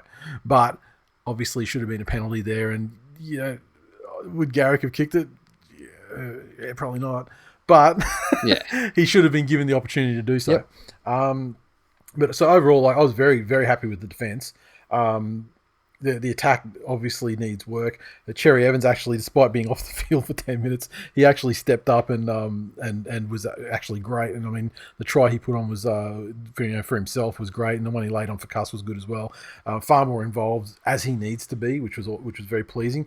The Knights, man, I don't know about the Knights. Hey, I mean, their defense was okay against the team that doesn't have, there was no fluidity in attack. The players, they were getting in each other's way and they weren't running onto stuff. It was, there wasn't a lot of attack thrown at them, but despite that, they only won by virtue of a lot of disallowed tries against them, and they were terrible in the second half. But their attack, I mean, they scored a try against a team a man down through sin binning, and their other try, dead set, I swear, if that had been fucking Manly, it 100% would have been no try. I mean, the way they changed the rule that you can't, tip the ball over a dude and then regather it to score for yourself. That's always been about intent. Yeah, no, but there's no fucking way that Kurt Mount had any intent of catching the ball. Zero. What do you mean? You know what? Because you know what? Intent. He was in the try line unmarked. No, unless you were Julio Jones. No, what or fucking Odell Beckham Jr. No one jumps up to take a bomb with one hand. Nobody. And he jumped up one-handed, not two-handed. He jumped up one-handed, hit the ball forward, and then went and fucking caught it. Nobody. I mean, if you want to bring intent into it, unless you're Odell Beckham Jr., no one's jumping up to catch a ball that's sailing from a kick or a quarterback to catch it over their head one-handed. It's just not the fucking case. So lucky escape nights. And honestly, they need to get, like, for them too, it was a big improvement from the week before where they got absolutely fucking raped. But man, if that's the performance that they want to get excited about, and if that's what they feel their peak is at, yeah, I would expect a start sinking in August, fellas. Very fucking quiet from Manly fans in the tweets. Or ran and fucking hid. At Benny Blanco on Twitter said AFB clearly doesn't listen to the pod, otherwise he would have known the correct word to use. Yes, he would have. Exactly. Go and rewind if you want to hear why. Fornicating Frittata. Jared Maxwell. At B.43 on Twitter said DCE and AFB losing their shit after getting beaten is my drug. DCE didn't lose his shit though. I was actually impressed at how well he kept it together. Fuck off. He was extremely calm. No, take your Manly fucking cunt coloured glasses off for a second. Look at the game tape. I did. He was fucking fine. I watched it. He was very fucking diplomatic. I watched it. Yeah. And through both lenses of fucking deviancy and then via and through my refractory period, he was fucking rattled. No. More so, fuck off, he wasn't. Go watch it again. This happened, and well, if we weren't Manly, and this is the second time it's happened. Fuck off. You know what? Don't fucking grab cunt's arms, you cheating cunt. Well, this is the thing. That's actually why that should have 100% been a penalty, because if you're going to fucking sin bin DCE for wiping a booger on some fucking retard as he runs through. And also, when he got to the ball for the try line, it was so far over his head, reaching out with one hand, he was never going to even take possession which is why of they it. shouldn't have had a penalty try. Yeah, well, they didn't have a penalty try. I mean, no, I'm talking about the kick through for whoever it was that fucking went through for the Knights. That's why they didn't give him a penalty try. Yeah. But I mean, that's like, it's a professional foul. Yeah, and so that's what I'm saying. He should have let him, DC should have let him through. Back to the point. Rather than wiping his booger down on his arm. Yes, he should have. When your captain's doing dumb, grubby shit like that, you deserve everything you get, especially when it's him. At Deformo96 said, eat a dick, Manly, suck it up. The best team won on the day. What a defensive effort. A million times better than last week. Go you fucking Knights. And one thing he said in that thing was correct. It just sums it up. You're exactly right. You know, the Knights, and it is their right at the moment, they're happy from their point of view. Because if I got arse raped by the Cowboys, then I'd be happy with that performance. You'd want to see something. Yeah. And at Morso on Twitter said, I'll ask this to Jay. Is this game proof pencil neck DCE is a myth? Just provides nothing at all. That is correct. However, we don't want to say that too loudly because he will be the Queensland half for another fucking 7 years at least. And it's Who was that comment from? At Morso. MAWSO. Fucking Shane, mate. Dead set. And watch a fucking game once in a while. It means he was actually the dominant player on the field. That when he's picked for Queensland, it's one step towards fucking 3-0 for New South Wales anytime he steps onto an Origin field. So, answer your question is yes, but shh. That's it. I never want to hear anyone go, oh, you didn't even watch the game. See, how's this? Fucking, we've got like OG Manly fans coming out of the woodwork to tweet at us about Penrith games because they're so fucking entertaining. Who? Mo. But they're all fucking quiet for the Manly game. Where's your fucking minerals, Manly fans? It's because they were fucking minerals. It's because they were trying to figure out the politically correct way to address the fuckery that occurred throughout the game. Because they don't have the balls to just straight up call people fucking frittatas and retards and all that shit. That's it. So, was that it for tweets? The Rabbits, 26, defeated the Bulldogs 10 at Bankwest again. The Rabbitohs tries to Alex Johnson, Jaden Sewer, Cody Walker, and Dane Gagai, 4 conversions and a penalty goal for Reynolds. The Doggies tries to Montoya And Raymond Fatala Mariner, Meany, 1 of 2 conversions. Rough one, doggies. In this one for longer than the final score presents, which gives me hope that you can fulfill your destiny this week. That's the main thing I want to take from this. And I mean, I don't have a lot to say about this game at all. But honestly, it was really just what this game potentially meant for next week. Yeah, true. And looking at it, it's another example, like you were saying before. If you had to have picked which team would have done the best out of this 6 again thing. Yeah. One of them was Canberra, the other one was Souths. Well, I mean, they got old Beach Sprinty McSprintratron. Yeah. Yeah. And Souths have just been in a fucking slump. And I think it's their forwards not keeping up with the additional pace of the game. And I think it's the rise of the smaller, more mobile forward that's hurting them as well. In a situation where they should be fucking way up there because their forwards aren't unfit. They don't have those big lumbering Aaron Wood style. Burgess.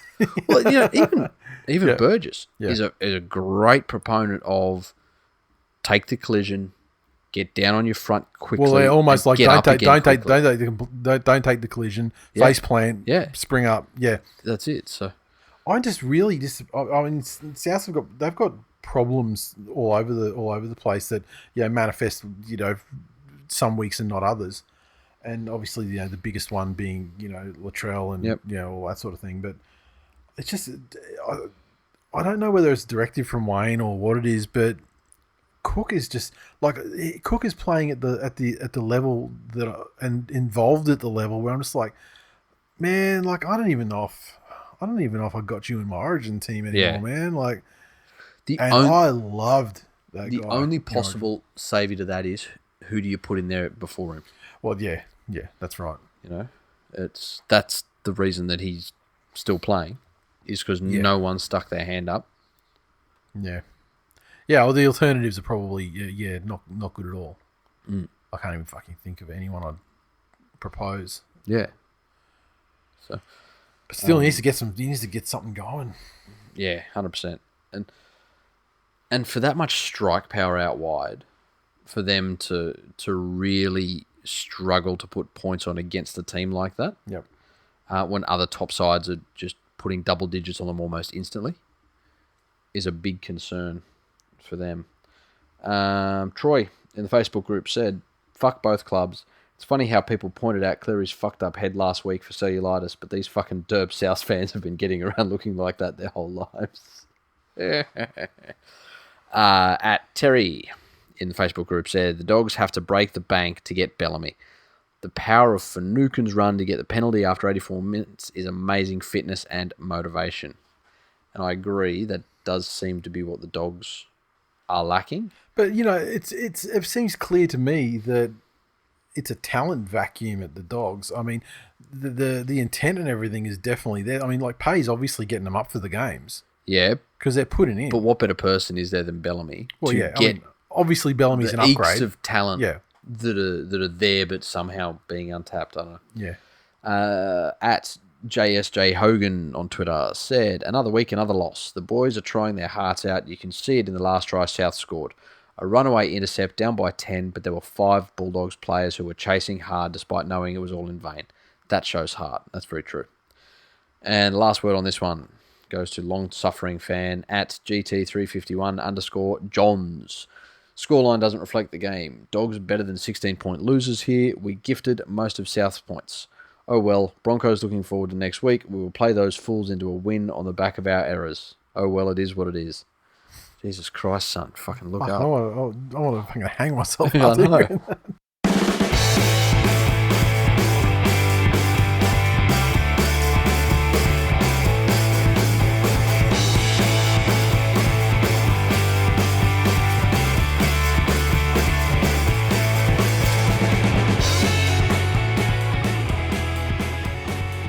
Previews coming up for, what is it, round 9?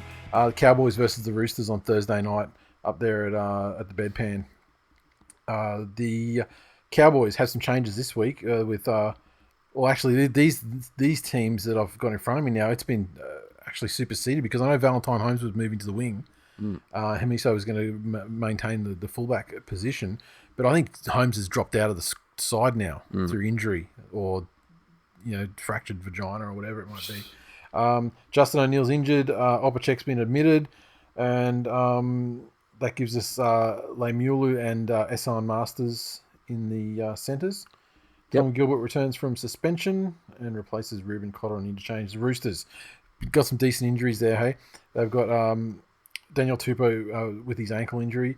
Boyd Cordner's concussion, they're out. Ryan Hall comes back on the wing. Orbison goes to the second row. And on the bench, they have Lachlan Lamb and Ikuvalu and Hutchinson added to the reserves. Despite all of that, despite the injuries, you still look at the side that the Roosters can trot out there. And based on what the Cowboys have showed us, I think the Roosters have got them well and truly covered. That's it. Titans versus Warriors at Seabus. A good old-fashioned Hyperbole / Spoonerpalooza Part 1 this weekend. Corey Thompson to fullback. Tyron Roberts drops back to reserves. Tremaine Spry makes his debut on the wing.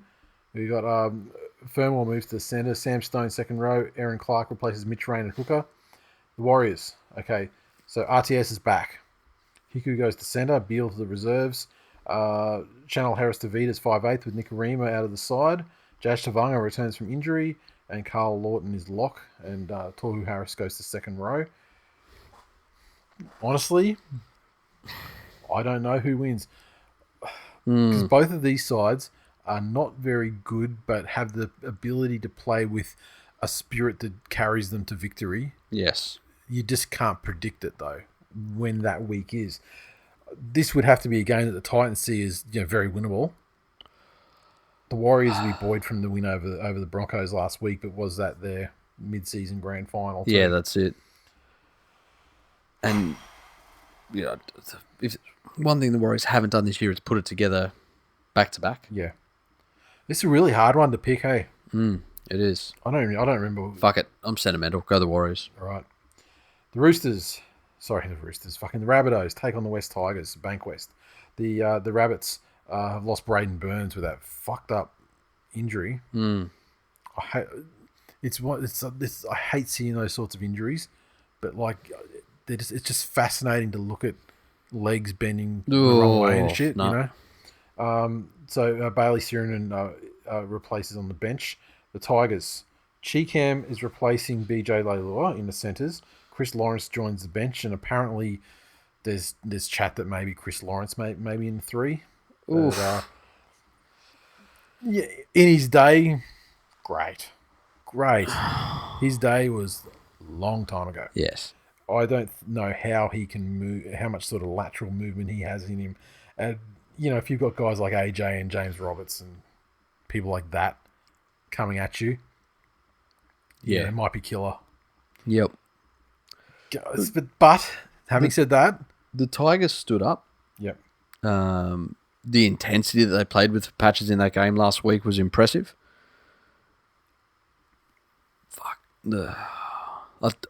I just think the loss of personnel hurts them too much. It's just really hard to pick South, though, too, because like the Warriors in the previous game, the Rabbits aren't really putting it together week in, week out either. Yeah, correct. But still, fuck Justin Pascoe, so Souths. The Sharks take on the Panthers. Wade Graham revenge match. Yes. So Moylan is out. Yes. Dugan will play fullback. Mm-hmm. Bryson Goodwin moves to centre. Mm-hmm. Mulatalo returns to the wing from injury. Yep. And Fifita and Hamlin-Ueli keep doing the switch and switch that they've been doing. The Panthers.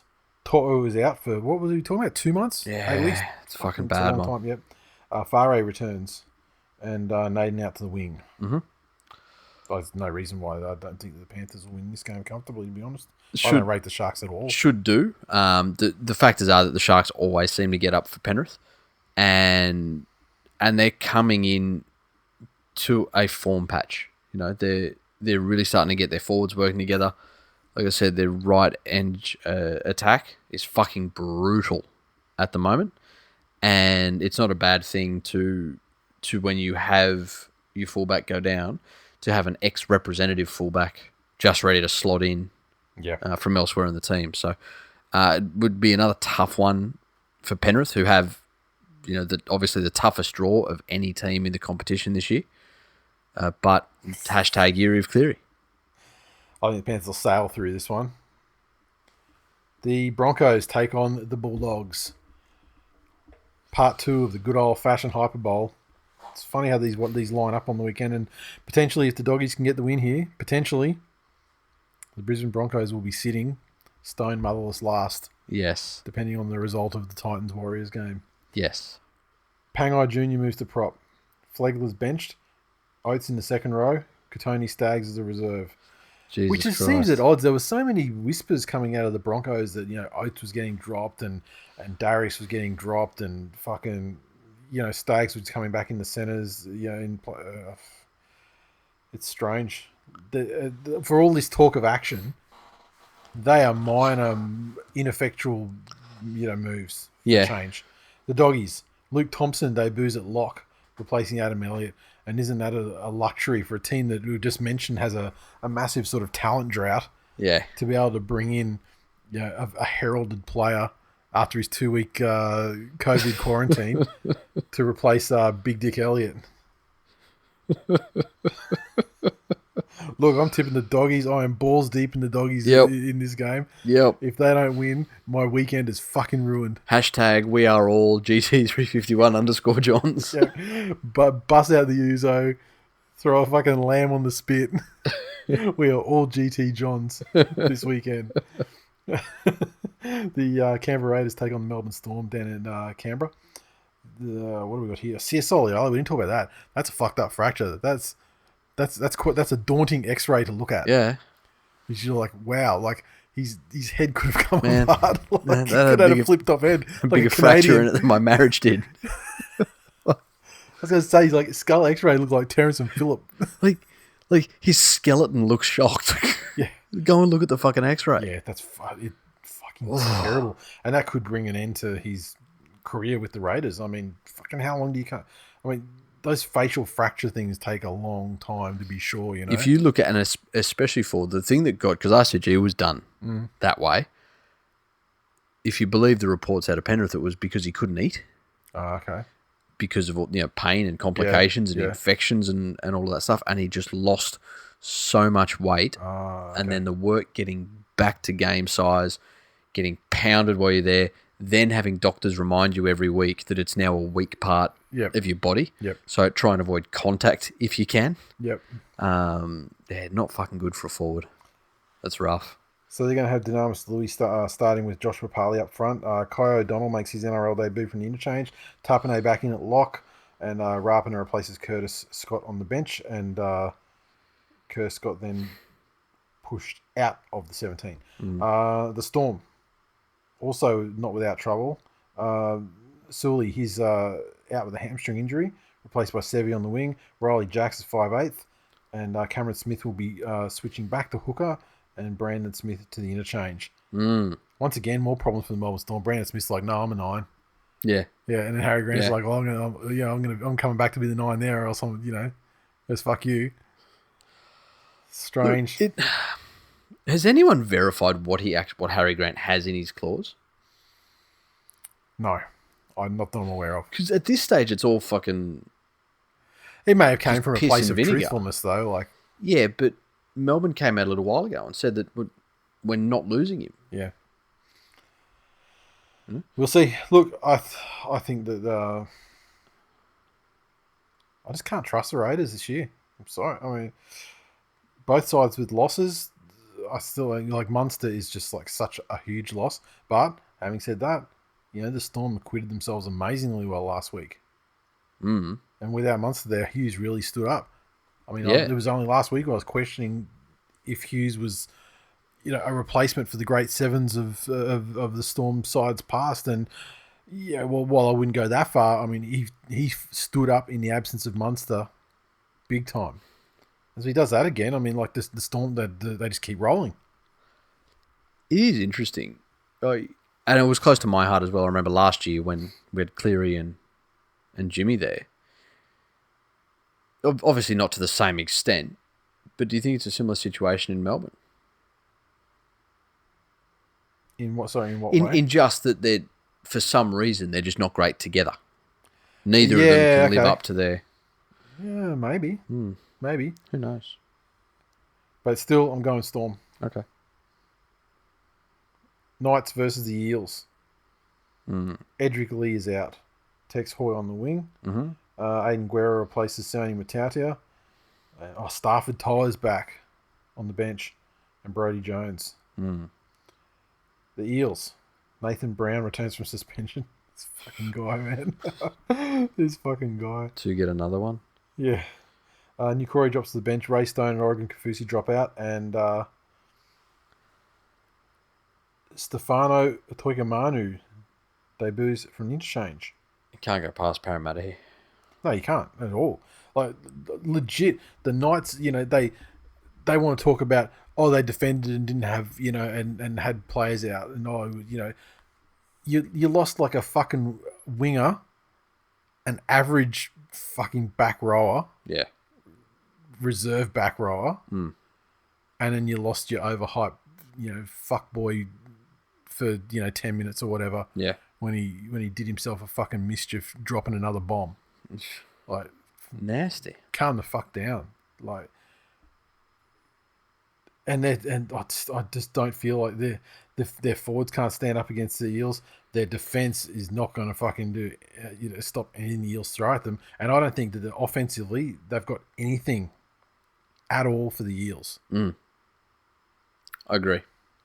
So I think it's going. I think the Eels are going to win. It's not even going to be close. I think the Eels are going to fuck them up. Yep. To the point where the Knights fans might start melting down on the socials a little bit. No, that's not their go. I'm telling you. And finally, the St. George Illawarra Dragons take on the mighty Manly Seagulls. Jubilee. What's going on in Dragonstown? Tarek Sims returns from injury. Formiono is benched. Corbin Sims to the reserves. Hunt moves to hooker. McInnes to lock. Trent Merrin benched. Jordan Pereira to the wing. Cameron McInnes to lock. Ben Hunt to 9.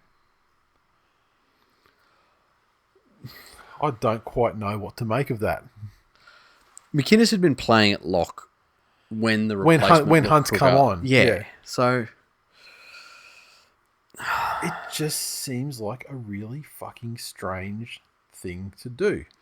So not only do you have $1 million a year half, yeah, you know, as hooker, he was the bench hooker. Yeah, at least you're starting him, I guess. Well, I mean, like as strictly value for money. I mean, yeah, sure, they're getting more value for money. I don't know. Okay, what's going on in Manly? Okay, so Paseka replaces Fanua Blake. I have a feeling they'll probably start with Kepi, though. Morgan Boyle to the interchange. That's the only change. Okay. So, week 3 of the new spine. I would expect the defence to remain similar to last week, impregnable. Hopefully, they've just worked the attack a lot more this week, and hopefully combinations drop in. I don't know if Kyle Croker is going to start at 6. It wouldn't surprise me. I just feel like, for the sake of 1 week, you know, what's the point? You know, you're going to have Dylan Walker back, and then that's going to, you're going to have half your spine. So next week, I just don't know how it's going to go. I mean, I don't think they'll need to score a truckload of points against the Dragons. I think the Dragons have got a lot for them offensively. But who knows? Maybe Ben Hunt to 9 and Cameron McInnes to 13 is like the magic bullet. That suddenly, because each time they fucking needlessly swap positions around, they've gotten heaps better this year. So like hooker's obviously the position. Like remember it was last year when they had Gareth Whittapen. They were fucking around, going fullback, and this guy's 6 and this guy's 7, and then fucking off all those positions. So I honestly don't know. It could be the most merriest move ever though. Maybe it's the one that saves his job, or maybe he gets fired this week after Manly fucking destroy them. Eesh. Which would be embarrassing to be destroyed by Manly in the current state. Stop. Joel Thompson revenge game.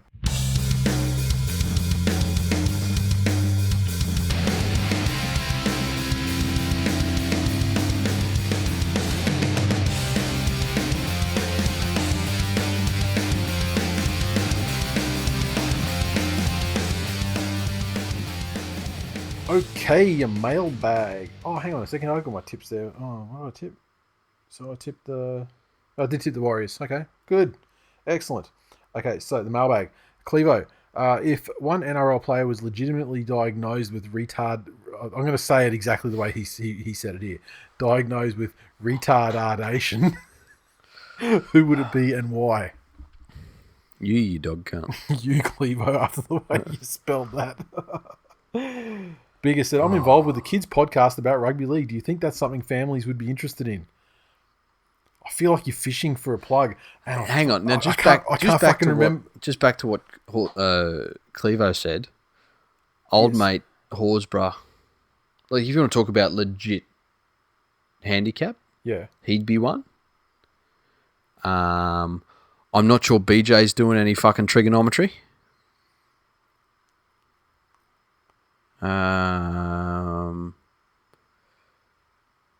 Who else? Matt Lodge is just a fucking... Like, I don't know if he's just empty or he's dumb. I think he's just a prototypical prop. Like, he's just the guy. You know what I mean? He's just like he's a guy that is paid to run headfirst into equally big cunts and get smashed by them. Yeah, but then you look at James Tamau, and that's not him. Yeah, but it could have been, and then now he's old and he's sort of aged out of that part. You know that part of it. True. You know, I mean, I get like Brent Kite was never that guy. No, ever. No, not at all. But then you get but he was never like 200 meter a game. Yeah, true. I mean, he was a gentleman and he played like a gentleman. He wasn't an animal that played like an animal. Yeah, true. And I mean, sometimes you need the fucking animal. But that got dark. I'm just trying to scroll down here because I need to I know Biggest needs a plug for his podcast with the kids and stuff, but I'm fucking drawing a mental blank at the moment. Do you remember what it's called? I don't know. Big T's Ferguson Happy Hour. Yeah, no, I'm pretty certain it's not that, actually. Oh, hang on, here we go. I found it. Let me just fucking go into this thread from here. You know what? This is thrilling. You're actually absolutely thrilling introducing kids to the soul-crushing reality of what life has to offer them for the rest of their putrid fucking existence through the lens of sport, then I don't want it. I'm trying to find the name. I'm so fucking hopeless. You know, there's enough lies. Yeah, Little Rugby League. That's what it's called. Of course, Little Rugby League.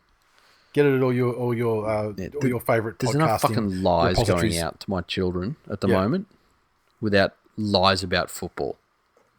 I need them to know that it's okay that Daddy cries because that man's a cunt. Don't worry, I'll explain what that is when you're older. Now go back and put on your little fucking movies back there that tell you that play Lego. Birds can sing and dance, and that furry men in garbage cans won't molest you. Live that life for as long as you possibly can, you lucky little shit. Little Rugby League, it's called, and the episodes are short enough that you can listen to them on the school run, or on the way home from school, or the walk to school, or whatever. Because the good thing is, at the moment, tonight was another fucking wondrous training session for the fucking Pine Central Hornets under sixes. Yeah. In which each of these kids think that in junior rugby league, there's 6 balls on the field at each time, because that's all they're doing at training. The coaches figured out there's a tipping point, and that if at least half of them have a ball in their hand at one time, it keeps order in. Exactly.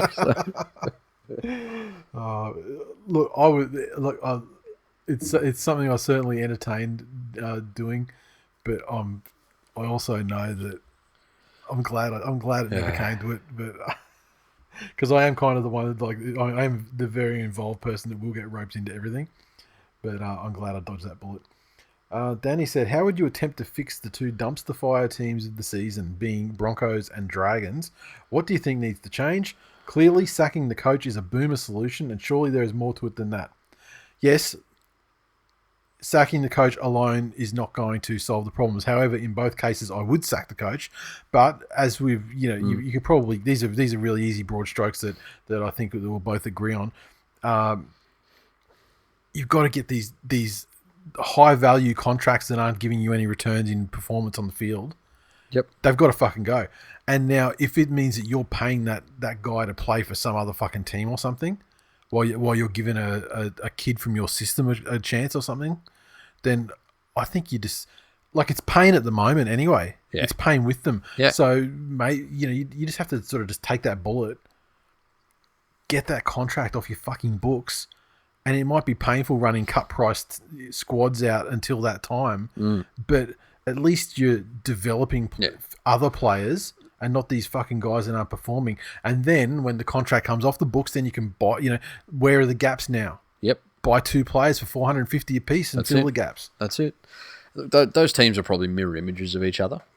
And we alluded to it previously that the Broncos, it's not a talent deficiency. It's effort and cohesion. Yep. And fucking minerals when the pressure comes down. And you know what? Probably talent in like 1 or 2 key positions. Like what? Halves. Like actually a talent deficiency. No. See, that's what I'm saying to you. Milford is not a talent deficiency. I'm saying he is. No, he's not. He wasn't, but now he is. He was good. Okay, so I'd like to say it's still there. Whereas the Dogs are a talent deficiency. Was good, now not good. Yeah, true. It happens to players all the time. And so back to the point on the coaches, I would 100% have as many people as I could trust that had experience in it in there observing what it is. Somebody put it out as a joke a little while ago, but they changed that Alex Glencoe to, you think it's tough watching us lose. Imagine how tough it is to have to spend 6 hours a day with a maths tutor to understand Harvard game plan or something along the lines of that. It may need outside eyes to come in and go, look, I'm not saying he's lost the dressing room, but there's half that squad that don't understand fully what he's saying, and so they're out there unsure of what they're supposed to be doing, and they're out there uncertain of what everyone else around them's going to do. Look, I'm going to tell you a story about a team that had fucking coaches they were not bought into at all. Fucking the Trent Barrett era at Manly. Then when Desi comes back, not just Desi comes back. He brings, Brett Stewart in to work with the backs. He brings in fucking Matt Ballon to coach one of the junior teams. He brings in like guys like, Luke Williamson, all these old fucking guys from the glory day. And he just surrounds the club with these legends. Yep. And I think for the Broncos in particular, like the Dragons, I don't know if they've got any legends left. I mean, they got that old guy that was a pedophile. From the golden days. I mean, they don't want to bring him back. I mean, I think he's dead anyway. But the Broncos though they've got a very shallow history. They're not an old club. They can bring in. I mean, they've got Alfie around there, but they can bring all them guys back. Their ex-player to legend ratio, is greater than any other club. They need they need to get like Kevy in, I think, because he fits in that ex-player plus legend mold. Yes. And whatever happens with State of Origin, I mean, you get the guys for fucking 6 weeks a year, max. Yep. He came out of the Bellamy system. Yes. So I'm going to assume, until proven otherwise, at club level, that he can fucking coach if you give him a team for an entire fucking year. Yep. With that being said, then you bring in Kevy, and then you've got instant access to Kerrod, plus probably everyone else that he played with at the time, except for Darren Lockyer, because he's turned into a cunt. But I think that alone, and getting those high value, low return contracts, like getting Darius off the books. I mean, if you want to give the benefit of the doubt to Milford, then fine. Yep. But at least get an established fucking half to help him out. Yeah. Or get like Blake Green or something. Someone who can actually game manage and then let Milford do whatever the fuck it is he's supposed to be doing now. Mm-hmm. And I think, and the thing is with Brisbane, the forwards they've got are fucking great. So it wouldn't take that much to turn it all around for them. Mm-hmm. But that's what I would do. Install Kevy as coach. Get him to remind them the good old day, what the Brisbane Broncos are about. Remember the Broncos when, they were like the team, even like up until like probably the early 2000 teens, where it was like teams would be beating them by 10 or something and there'd be 5 minutes left and you still wouldn't be fucking sure. Yeah, because that freaked out. Yeah. You don't know where the next one's coming from. Yeah, that's that's the sort of aura that needs to be brought back to the club. And I think they need a competent coach. I'm going to assume that Kevy is that more so than Seabold. I'm going to assume that Kevy can get more buy-in from Brisbane players than Seabold's getting. And then and the rest follows. The Dragons, it's tougher. Coaching's obviously a problem, but get rid of Hunt or reduce the contract. Get rid of Corey Norman fucking completely. Yeah. And any other high-value guy that isn't performing. Fuck them all off. Yeah. Dragons have got a huge junior nursery to fucking pull from. Probably like the fucking, second biggest, would you say? Can you imagine going out there and saying... Third biggest? Maybe Newcastle ahead of them. So, Corey Norman's going to be playing Reggie's for the rest of his career. Yep. And if somebody wants to come and take him, we'll take half his value. We'll pay half his fucking freight. Yep. There you go. And then all of a sudden we're going to bring this junior in and it's going to be rough, but, this is us as a club and we won't stand for that sort of performance. Yep. There's no way fans turn on you for that. No way.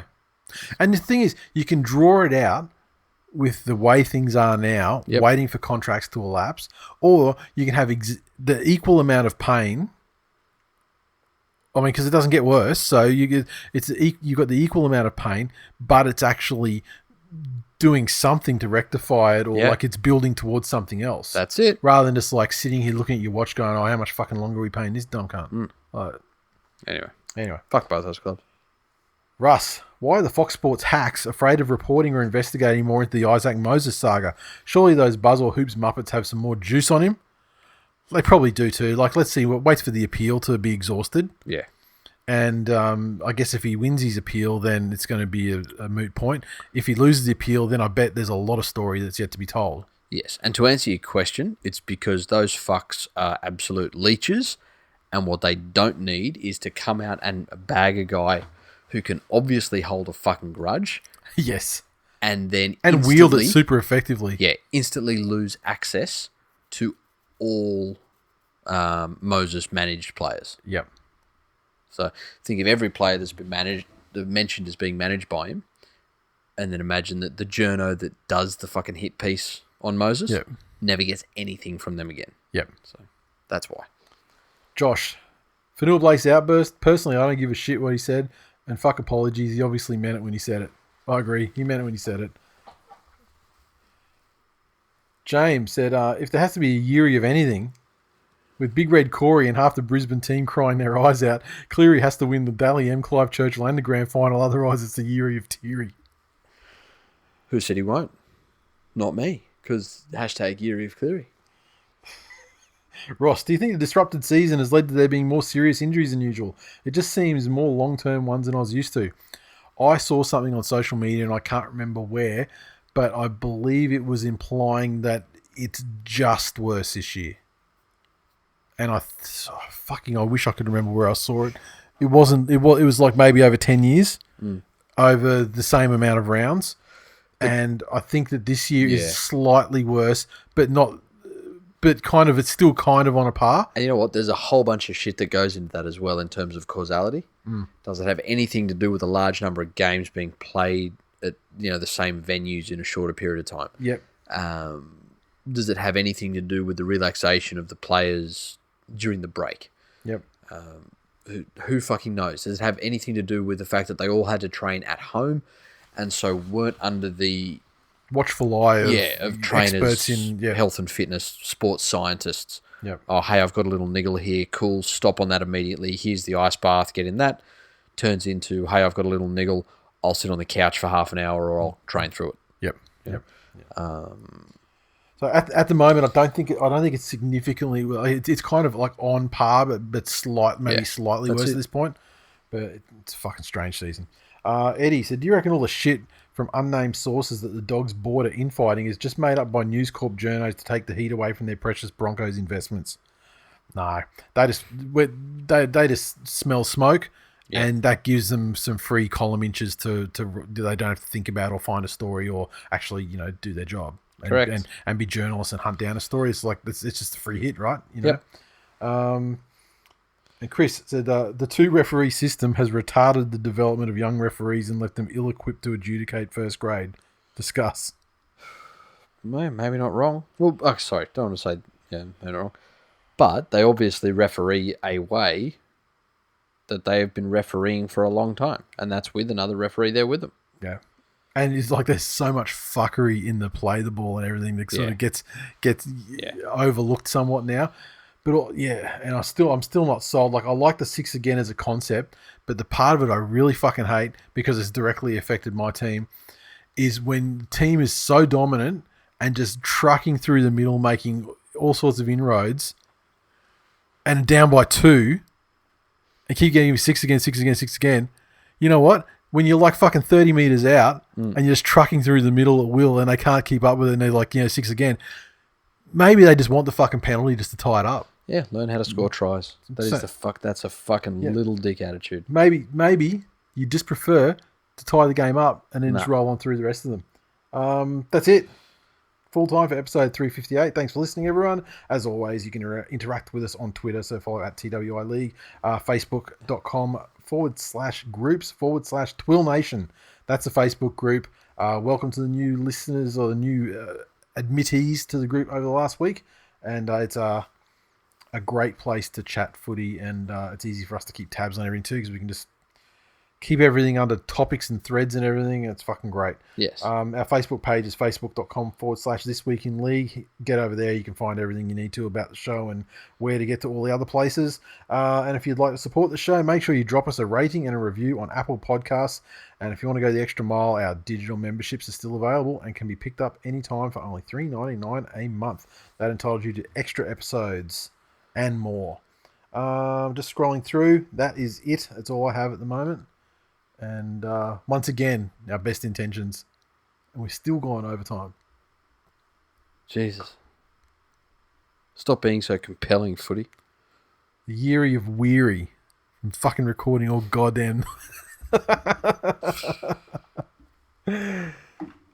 That's it. See you next week. Later.